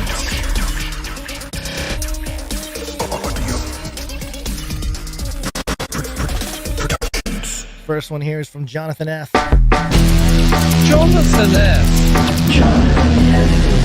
Jonathan F. doing work. Just submitted the 333 streak jingle as requested. So Just here's a in time. preview for next episode for Sir Casey the Shield Knight. Ooh, Nice. Love it. quick. Snappy. Moody. Thank you very much. Moody. Yeah. Thank you very much. Jonathan Great job. F. Appreciate it. All right. Next up, we have Little Owen coming in. Christ has made a way when there seems to be no way. He is rich to all who call on his great name. The middle wall that separated us from God, Jesus, had broken down. Love you all. And he's got a track here, Break the Middle. Is that the full name of the title? Hold on. Break the Middle Wall. Yeah, Break the Middle Wall. Here's a few seconds of that. At that time, you without Christ, aliens from Commonwealth of Israel. Man, I always picture like a huge concert when I hear Lil Owen's songs. Like it's just like the perfect big concert, everyone holding candles. I guess everyone holds phones now, but back in the day, people held candles up on ballads, you know. It's got that feel. But thank you very much, Lil Owen. We'll play the whole thing at the end of the show. Any thoughts on Sorry, I muted myself again. Oh, that was good. so annoying. It is so annoying because I'm trying to talk and you just keep talking over me and I can't tell if you I'm are just being a jerk to you. being a jerk or not. Well, I guess he's not there. Just keep going forward. There you go. Thank you. Of course, the RSS feed listeners will hear me desperately trying to get a word in while the live listeners can't hear it. Yes, I was going to say, we've had a number of talented producers over the years who, you know, they have long runs. They'll produce a show for hundreds of episodes in a row with their talent. And it is incredible to, in real time, watch them go from, you know, being pretty good at their art to like mastering it live on the show. And Lil Owen's stuff has always been great, but like you can definitely tell piece by piece, like he is truly reaching some masterful levels here. Thank you, Lil Owen. Yeah, Lil Owen. We've had a lot of those musicians out there. Psalm 40 and Jonathan F's been at it for a long time. So Marty B's at it. Yeah, so it's a good group. Of course, Dame of Allie. Musicians. Yeah, right. Yeah. Okay. Speaking of artists, let's go do some art now. One art, please. I'm sorry to interrupt you, Gons, but it's because you missed one. You missed one, and I think it's a pretty good one. It's in the email, and it's from I believe Marty B. Yeah, Marty B. And while you get that, I will describe why I didn't leave it. Sometimes if you miss one, I will leave it. We'll do it next episode just for time's sake. But Marty B sent an email with the subject line, "Everybody was cat foo fighting." And as you'd expect, this caught my attention. Marty B knows how to catch my attention in the inbox. We usually require that if you're going to submit art to the show, you go to canarycry.art. Because if you go to canarycry.art in a browser and upload your art to our art upload portal, it goes into a beautiful spreadsheet, which means that we can find it whenever we need it, which took us about 9 years to figure out was the case. But now, or to figure out that we were losing art in our inbox, in our email box, and it was very frustrating for us. Turns out you can make it so it goes into a spreadsheet. We got the spreadsheet. Most people go that way. Marty B, he's like, I'm not going to use the spreadsheet. I'm not going to upload it to where I'm supposed to upload it. That's for chumps. I'm going to email my buddies and send them some art in the old fashion so that they will almost inevitably lose it in their email box. Unless I make the subject line, everybody was cat foo fighting. Okay. So you did a great job, Marty B. And the body of this email is even more sort of compelling. The only words written in the email are, I have no idea why I did this. So we have to listen to it on the show. Okay, hold on. I know we have a Marty B intro jingle. And that's Yes. the one that I always had ready, and then I always lose whenever it's time to actually play a Marty B jingle. Yeah. Well, it wouldn't be. See, this is the thing, folks. This is why our podcast survives while all those professional studio grade podcasts who have, salaried producers and a team of 50 people producing the podcast, doing advertisements. They have a sales department. That's why we survive and they don't, is because, you know what? Sometimes Gons mislabels a file and there's nobody that we can fire or yell at or blame. And it's just, we got to live in a world where we're live on the air, live to tape, recording a podcast. And we just have to deal with it. It's a good life skill and will sort of train your brain to realize that there's more important things going on in the world than labeling your files correctly. All right, well. Have I stalled enough for you? I don't think I'm going to be able to find it, but let's just go ahead and play. Here, I'll do one. Okay. It's a Marty B jingle. That's about right. Okay, here's cat foo fighting. Everybody was cat foo fighting. Those cats were fast as lightning. There was Gone Samurai and that's a googly eye. Fact checkers attack. That's when they has to die. Everybody was a cat foo fighting. Yeah, baby, yeah. Oh my God. The dissonance. There's so much going jazz, on. Marty B. That was jazz, Marty B. That you just took notes that don't fit and just made it work. Yeah, as usual, my old man ears do need some vox turned up just a little bit, because I can tell that the that the lyrics are truly a masterpiece of modern creation. But I need to hear them a little bit better. But thank you very much, Marty B. Thank you, Marty. Incredible job. Appreciate it. And you know what? I have no idea why you did that either, but I'm really glad you did. It sounded like just, get to the studio. There's no real plan. You just kind of have fun with it. That's always fun. You come up with fun things. So that's where the best stuff comes from. Appreciate it. All right. Let's do some art. One art, please. Sir Dove coming in. One art piece from Dove. He says, "Piece for this week's Bible artwork. I did an illustration for Psalm 34:14. Turn from evil and do good. Seek peace and pursue it. Hope you guys like it. Keep doing what you do, and I'll keep praying for you." Are you supposed to read it again? Okay. No, sorry. I was reading I was reading the chat.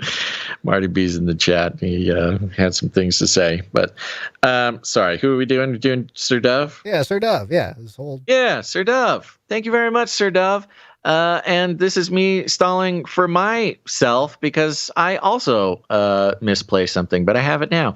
This is the Psalm 34 one? Yeah, it is. Thank you very much, Sir Dove. We've got a beautiful image of looks like a sunset from about 30,000 feet in the sky. Beautiful.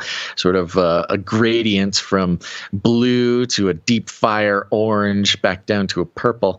And it says, turn from evil and do good. And the evil font is fiery and scary, and the good font is sort of angelic and blue, and it's got beautiful smiling angels in the O's. Thank you very much, Sir Dove. Thank you, Sir Dove. Appreciate it. Next up, we have Shagan. That's Shagan. Reagan and Shane. Or is that Shane? I can't remember. What's the combination? It's I guess Shagan. they'll tell us. We first saw Reagan and Shagan. No, Reagan of Shagan. No. It's Shagan. Oh, yeah. Okay. Yeah, Shagan. Okay, they have a note. We first saw the world coin orb and immediately thought of the phantasm spheres. Since 1979, Phantasm has been teaching audiences to fear the sphere. Oh, so I thought I would make a couple of collages for the show. Love and prayers to all the Canarians. Reagan is Shagan. Yep, there you go. There you go. This is fun. I had no idea. I'm not familiar with this media property, but apparently the world coin orb has been foretold in prophecies before. Phantasm. We've got some, I would say, an image that is, I don't know, which one are you showing first? The one with the actual world coin orb above, where it says at the world top. coin Okay. orb, question mark? So at the top, we've got the world coin orb, some text that says world coin ... orb, fear the sphere down at the bottom, and some images from a movie apparently called Phantasm, which features a silver orb, just like the world coin orb. And people are very scared of it, it looks like. And one guy is putting it up to his eye. He's looking into the orb, just as you're supposed to do with the world coin orb. That's very strange. It's like a baby orb, though. It's a kind of a smaller, maybe like like an orange size orb. Sure. Maybe it was when the world coin orb was a baby. Grapefruit orb, yeah. And then there's a second piece here featuring some similar text and similar images. World coin orb. It has the world coin orb right there, which just keeps looking more sinister every time I see it. Although they do show the Phantasm Silver Sentinel. I'm going to have to watch this movie. Which looks like a world coin orb with some ears on the side of it, some like kind of robot looking ears, and an eye right in the middle of it. But don't think of like world coin orb that has a camera for an eye. This has like a terrifying, huge human eyeball yeah, in the middle of it, which is honestly feels like sort of a spiritual representation of the world coin orb. This is really bizarre, actually. And then Phantasm Gold Sentinel down at the bottom. Same thing, just gold orb instead of silver orb. World coin gold orb is definitely happening. That's coming. That's for premium users. Yeah. That's for their sort of VIP users get the gold orb. Yeah. Thank you very much, Shagan. Good find. Thanks for putting that together. Yeah, appreciate it. Oh, you know what? One thing to mention on that second Phantasm Silver Sentinel orb, there is a kind of like a screwdriver or like a screw coming out of it. So if you do put your eye right up to it, then that thing might gouge. You get a little screwdriver kiss. Sure, kiss. Yeah, that's perfect. Yeah, perfect. There you go. We're good. That's it. Okay. Nobody else. Okay. Well, did your brain just frizz out? No, or I was something? waiting. I thought we were done. Oh, we got microfiction. That's right. Okay, here we go. Microfiction. Microfiction. It's late, folks. It's been a long day. Okay, we got. Do we have Rung Smash today, or did Rung Smash? We finished I don't know. this series. Let's do Stefan S, and I'll see if anything came in. Okay, here comes Stefan S's microfiction. After Desdemona's grand speech at the AI for Good Global Summit, it fell to the ground in a robotic epileptic fit. Security analysis quickly traced a cyber attack back to Hanson Robotics data center, where her sister Sophia's AI processing resides.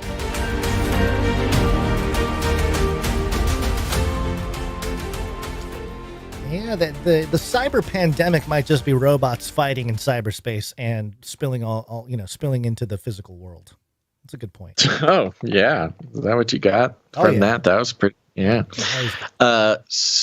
Okay, so we know this. Flippy update. Enjoyers know that Desdemona, the robot, who's in a band, is the sister of Sophia, the robot. Sort of first humanoid robot woman to be given citizenship by a nation. I believe it was Saudi Arabia. And it looks like Sophia committed some sororicide, which is a word that I just looked up. Sororicide, which is sister violence.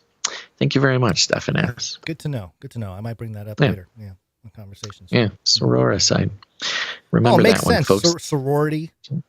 Yeah. Okay. All right. Got it. Yeah, I should have been able to just put that together in my head, but I did have to do sister patricide is how I Googled that. If anybody's wondering how my genius search heuristics brought me to the information I needed. Take that, ChatGPT.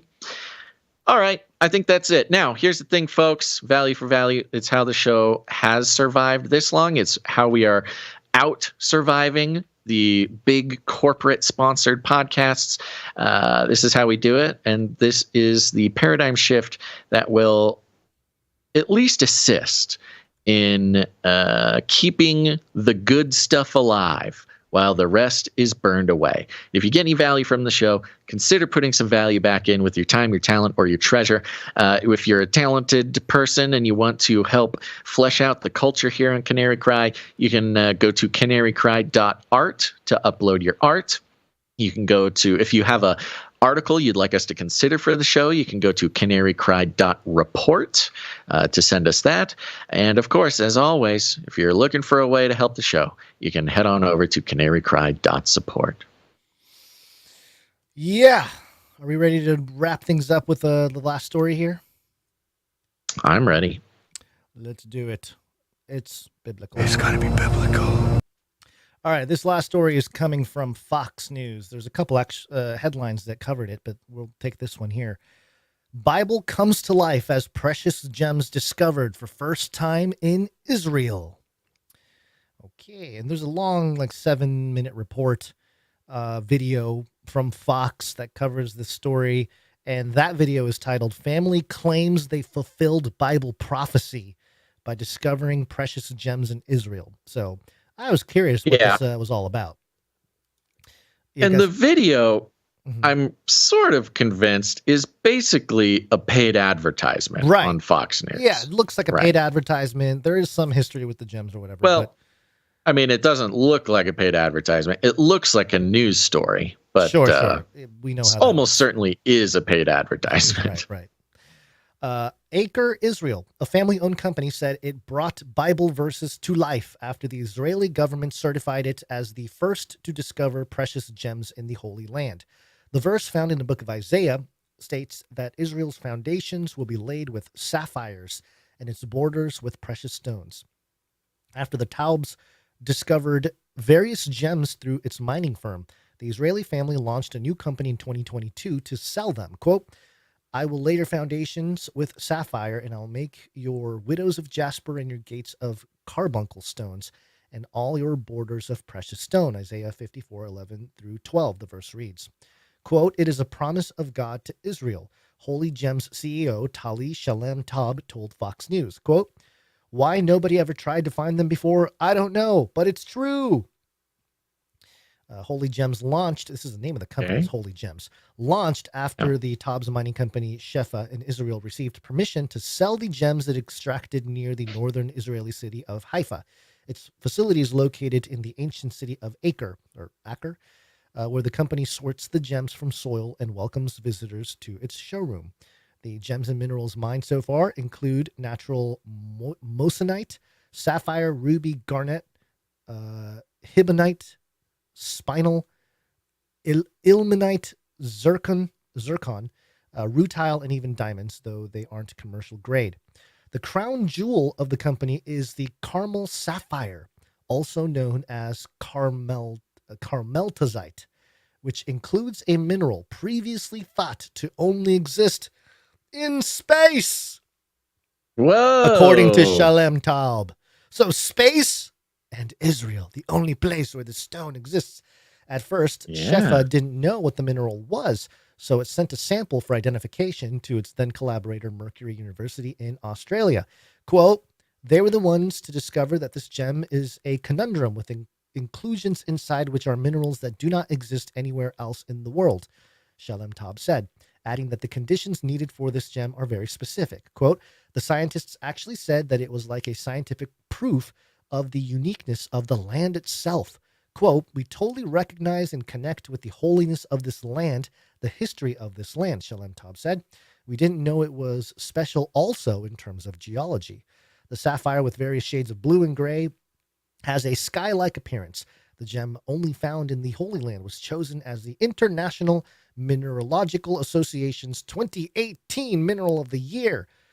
Ooh, Mineral of the Year. It was not an easy path for the Taub family to make their discovery. The family got into the business of precious gems after Shalem Taub's grandfather, Channon Taub, fled Europe for Israel when Adolf Hitler came to power and set up one of the first diamond polishing factories in Israel. Quote, he managed to escape the Holocaust, but unfortunately the rest of his family died there, Shalem Taub said. And he goes into a little bit more of the Jewish history. They mention Rabbi Schneerson, which, if I'm not mistaken, Rabbi Schneerson is the guy who's been saying, like, the Messiah's coming, like, multiple times over the years. He's been that guy, quoted as saying, like, the Messiah's here, and then, you know, just every few years he's saying it and getting headlines. Quote, the uniqueness of Haifa are that it has a sea and it has a valley, and in that valley there are precious stones and gems, Schneerson said in the video in Hebrew, although he never visited Israel. As a devout follower, the elder Shab took Schneerson at his word and launched Shefa to search for the gems, despite scientists and experts telling him gems were unlikely to exist that region. Quote, he was a jeweler and a businessman, a diamond trader. So it goes on here and talks about Schneerson. Now, okay, there's some jewelry they show that represents the splitting of the Red Sea from Moses. So they, the design of the ring is kind of like two waves coming together and whatnot. But it's interesting because, part of the pitch here is that this lady is fulfilling Bible prophecy, the book of Isaiah, and there's some parts about the gems and the precious stones in Israel, and here they are, and we're going to start selling them. And I'm looking at it going, people don't even read their Bible, for heaven's sakes. That's what I'm thinking, because, the book of Revelation, chapter 17, talks about the merchants of the earth. Part of how they get wealthy is that they sell precious stones, gems, things of that nature. I didn't actually have time to see if this particular piece is mentioned as part of the stuff that they sell. Carmel, sapphire, or whatever. Yeah, this is cargo of gold, silver, precious stones, and pearl, fine linen, purple, silk, and scarlet. Marble. Yeah, they got all their stuff in there. They got gems. Yeah. I mean, the gems. I thought it sounded bizarre. I mean, there's a couple wonderful things. I mean, the fact that the only other place that this thing exists is in space is pretty cool, pretty interesting. Yeah.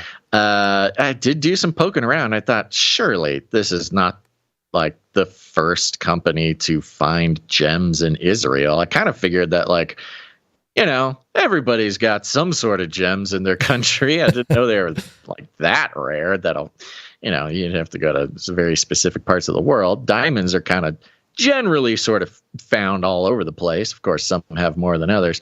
But yeah, this is like I cannot find any other evidence of gems being mined or I don't know, what are we talking about? There's a difference between gems and precious stones, I guess, right? Precious gems, are those different? Whatever, you get the point.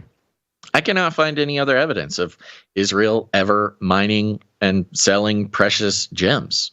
That seems wild to me. Well, that has never happened. Part of the theory also is that, as they establish the temple again, they're going to do sacrifices and worship services there of Yahweh, right. In the context of the Old Testament and Judaism, and right.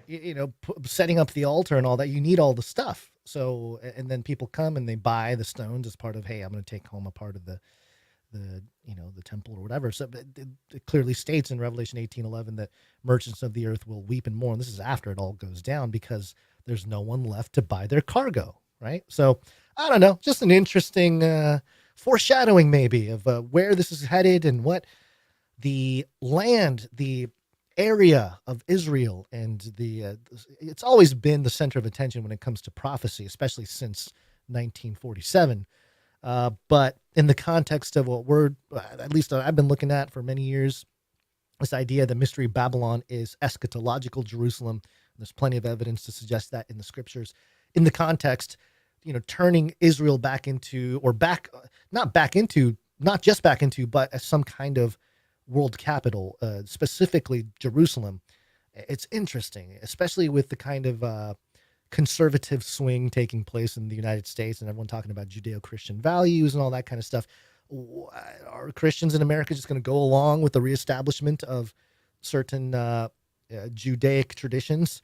And it gets really dicey, for Christians, because some people are really into that stuff with Hebrew roots type of thing.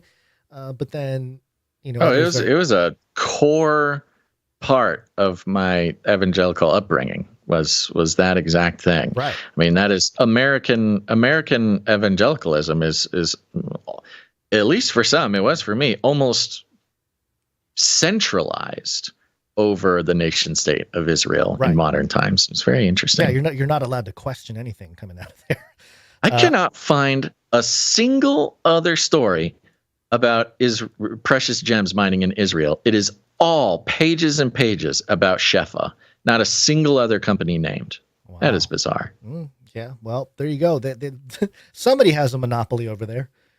Maybe it's them, and they're, obviously they have some history and everything. But, I thought it was interesting because Fox News carrying a story about Bible prophecy being fulfilled, whether it's clearly is some kind of placement ad here.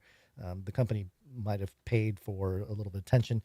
But again, talking about certain prophecies in the Old Testament, but omitting the big one at the end about merchants of the earth getting rich from precious stones, and then not mentioning that, of course, in the context, you'd have to be on board with the understanding, the study of Jerusalem being, or eschatological Jerusalem being Mystery Babylon, and know that sort of theology, I guess, or the scriptures to really be on board with it. Because otherwise, a lot of people just think it's Rome and things of that nature, which there's something to be said about that as well. I'm not completely dismissing those theories.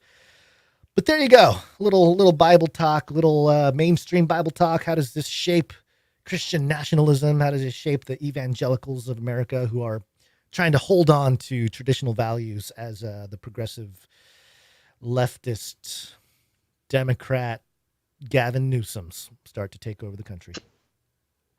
Niche of the niche of the niche of the niche, people. Thanks for being here. Until Gavin Newsom is the winner of the Democratic ticket and he's running against, I don't know, Trump versus Gavin. Vivek Ramaswamy. That guy has been killing it. We have not talked about Vivek. I had a story about Vivek. I don't know if I like him, but I've been listening and seeing a bunch of his interviews. He is a masterful politician. Yeah, he's better than anybody out there right now. Whoever's writing his script is on crack. No, on point. On point. Yeah. Totally on point. He's the really guy. bizarre. He's the guy that was listed as a young global leader or whatever by the World Economic Forum, and he's like, no, I don't want to be on that list, allegedly. And then he sued him and won, and now they apologize and take his name off the list and all. Right. Great way to get sued sued the WEF because allegedly they put him as a young global leader without even telling or asking or anything. They just did it. He alleges that they did it to sabotage his political career or hopeful career or whatever. Yeah, but yeah, actually won a lawsuit. That was pretty interesting. Well, in 2023, the way you gain the trust of a very skeptical populace is to somehow be martyred in one way or another by the establishment. So that's a great tactic if someone in the back room is like, hey, we really need this guy to get more attention. Well, what do we do? Well, who's the number one enemy of the people right now? It's the World Economic Forum and Klaus, and that's all the talk. So why not make this guy the center of attention, throw a lawsuit at the World Economic Forum, win, gain some, make it feel like he's gaining traction against the globalists. He is really kind of the perfect sneaky candidate there. Whether or not, whatever the circumstances were with that whole thing, it is a perfect example of just how masterfully that guy is getting set up right now. Pro Bitcoin too. Pro Bitcoin. I mean, he's just on point with everything. I don't know how to explain it. Well, we'll talk. I'm sure we'll have to talk more about him later. Yeah, we dropped a couple stories about him over the last few weeks and stuff. But yeah, there will be more. All right, everybody. Thanks for listening to this episode of Canary Cry News Talk, and thank you all for participating in our existence. I would like to thank just a couple other groups of producers, starting with the Clippies. Clipping all those videos. Thanks. That's right. Canary Cry Clips channel on YouTube and Odyssey. Go subscribe to that. It's this show, but it's all clipped, nice and short, segment by segment. It's a great thing. Go check it out. And that's only possible because of our timestamper. Timestamp. It's hard work. Timestamp. Yes, the timestamps, they're very important. They go into so much of what we do. And the timestampers are just a wonderful group of people. And producer Jade Bouncerson has just been holding it down lately. Did the timestamps for episode 654. We need another timestamper. So if anybody out there, especially you live viewers, but really anybody, if you want to get involved, looking for a way to put some value back into the show, Jade Bouncerson is maybe the hardest working person in the organization right now, and we would love to get Jade some help.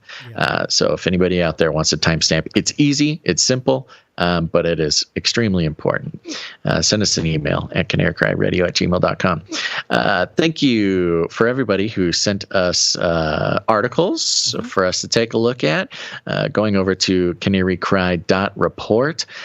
Thank you, Jam, for the links, as always. Did you have anybody special you wanted to thank for articles? I don't think we got any more than the people we thanked last time, so I believe. No, nobody sent anything in. Okay, thank you very much, Jam. Thank you very much, Clank, for everything you do. And other than that, folks, share the show. Share it with your friends. Share it with your family. Now, the world has never been in a better place to receive the news about Canary Cry News Talk. It just keeps getting better, too. Isn't that fun? So share the show. Post it on your social. Tell your parents about it. Share it with your friends. You are equipped. You are equipped better than most people now to have conversations. It blows my mind how often I hear someone start talking about something in the news like, oh my gosh, have you seen these robot dogs? Or just literally mention anything going on in the world. And, they are probably the most knowledgeable person that they know.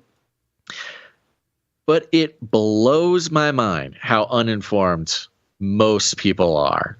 And you know what? If you listen to the show, you are better informed than so many nines, just 99.999, so many nines. But you can share the show. That really helps us out. You can do it in any way you want. You can do it the normal way, putting it into a box and sending it off overseas to some place that, they are not as blessed as we are here in the U.S., and they need somebody to donate podcasts to them. That's one good way to do it. But, here's the other thing, folks. Lasers. Have you heard about these things? Yeah, of course you have. They're dangerous. They're running amok. They're in space. They're underground. They're everywhere. And they do not care. They do not care about how we feel about them. These lasers, they are, some people are saying like, oh, you can't blame the lasers. That's just how they are. That's just what they do. You wouldn't go into the ocean with a shark and blame the shark for biting you. Same reason you shouldn't get in the way of the laser. The laser's going to laser, that old story of the frog and the scorpion. But here's the thing. I have a feeling that these lasers are not necessarily the cold-hearted, unthinking, predatory things that the media makes them out to be. Maybe lasers, maybe there's something in there. Maybe there's a soul. Maybe there's a brain. Who knows? I don't know. But there's only one way to find out, folks. We're gonna go deep into laser territory. That's right. We're bringing it to them. And that's it. Share the show with lasers. Share the show with lasers, people. I was waiting for where this is going. Yeah, just gone are the days. Gone are the days of the 15-minute extemporaneous ramble about sharing the show. I'm trying to keep it under 5. And yeah, just share the show with lasers, folks. I don't need to convince you anymore. We call it rattling cages.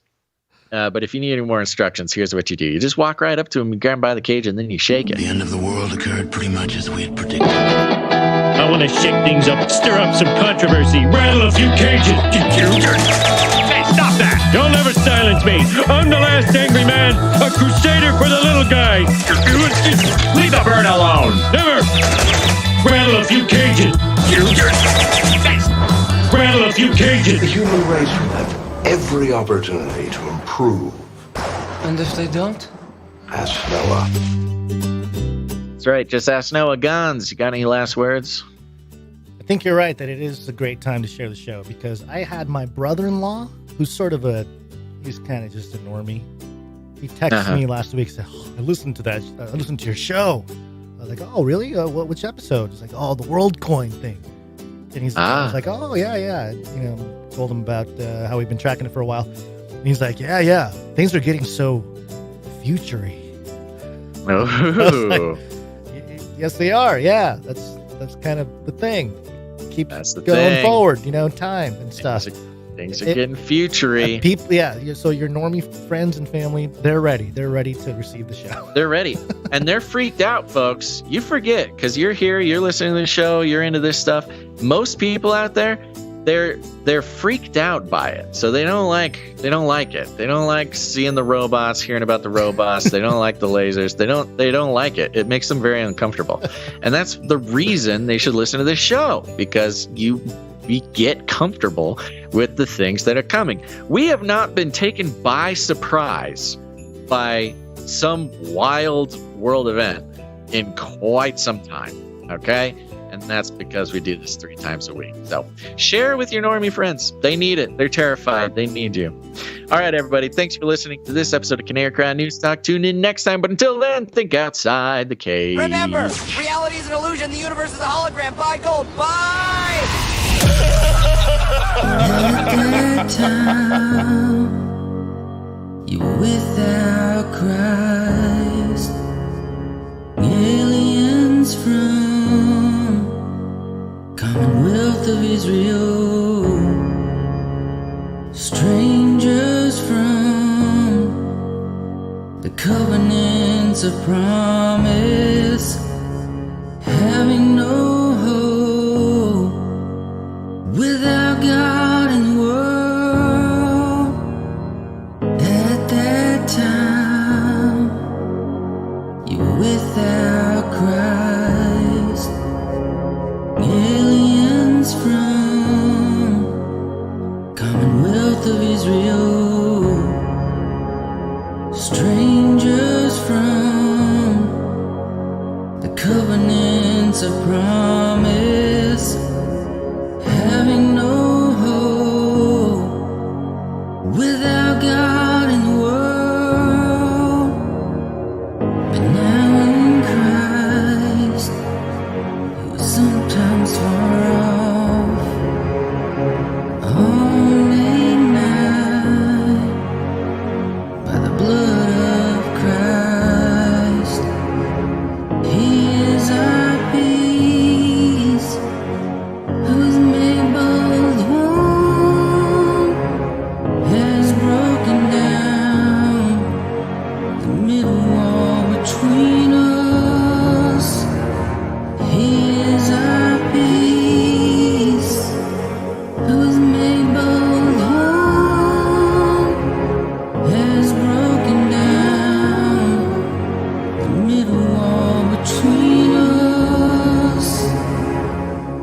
Bye-bye. Bye-bye. I'm out of here. Bye. Canary cried, I suppose.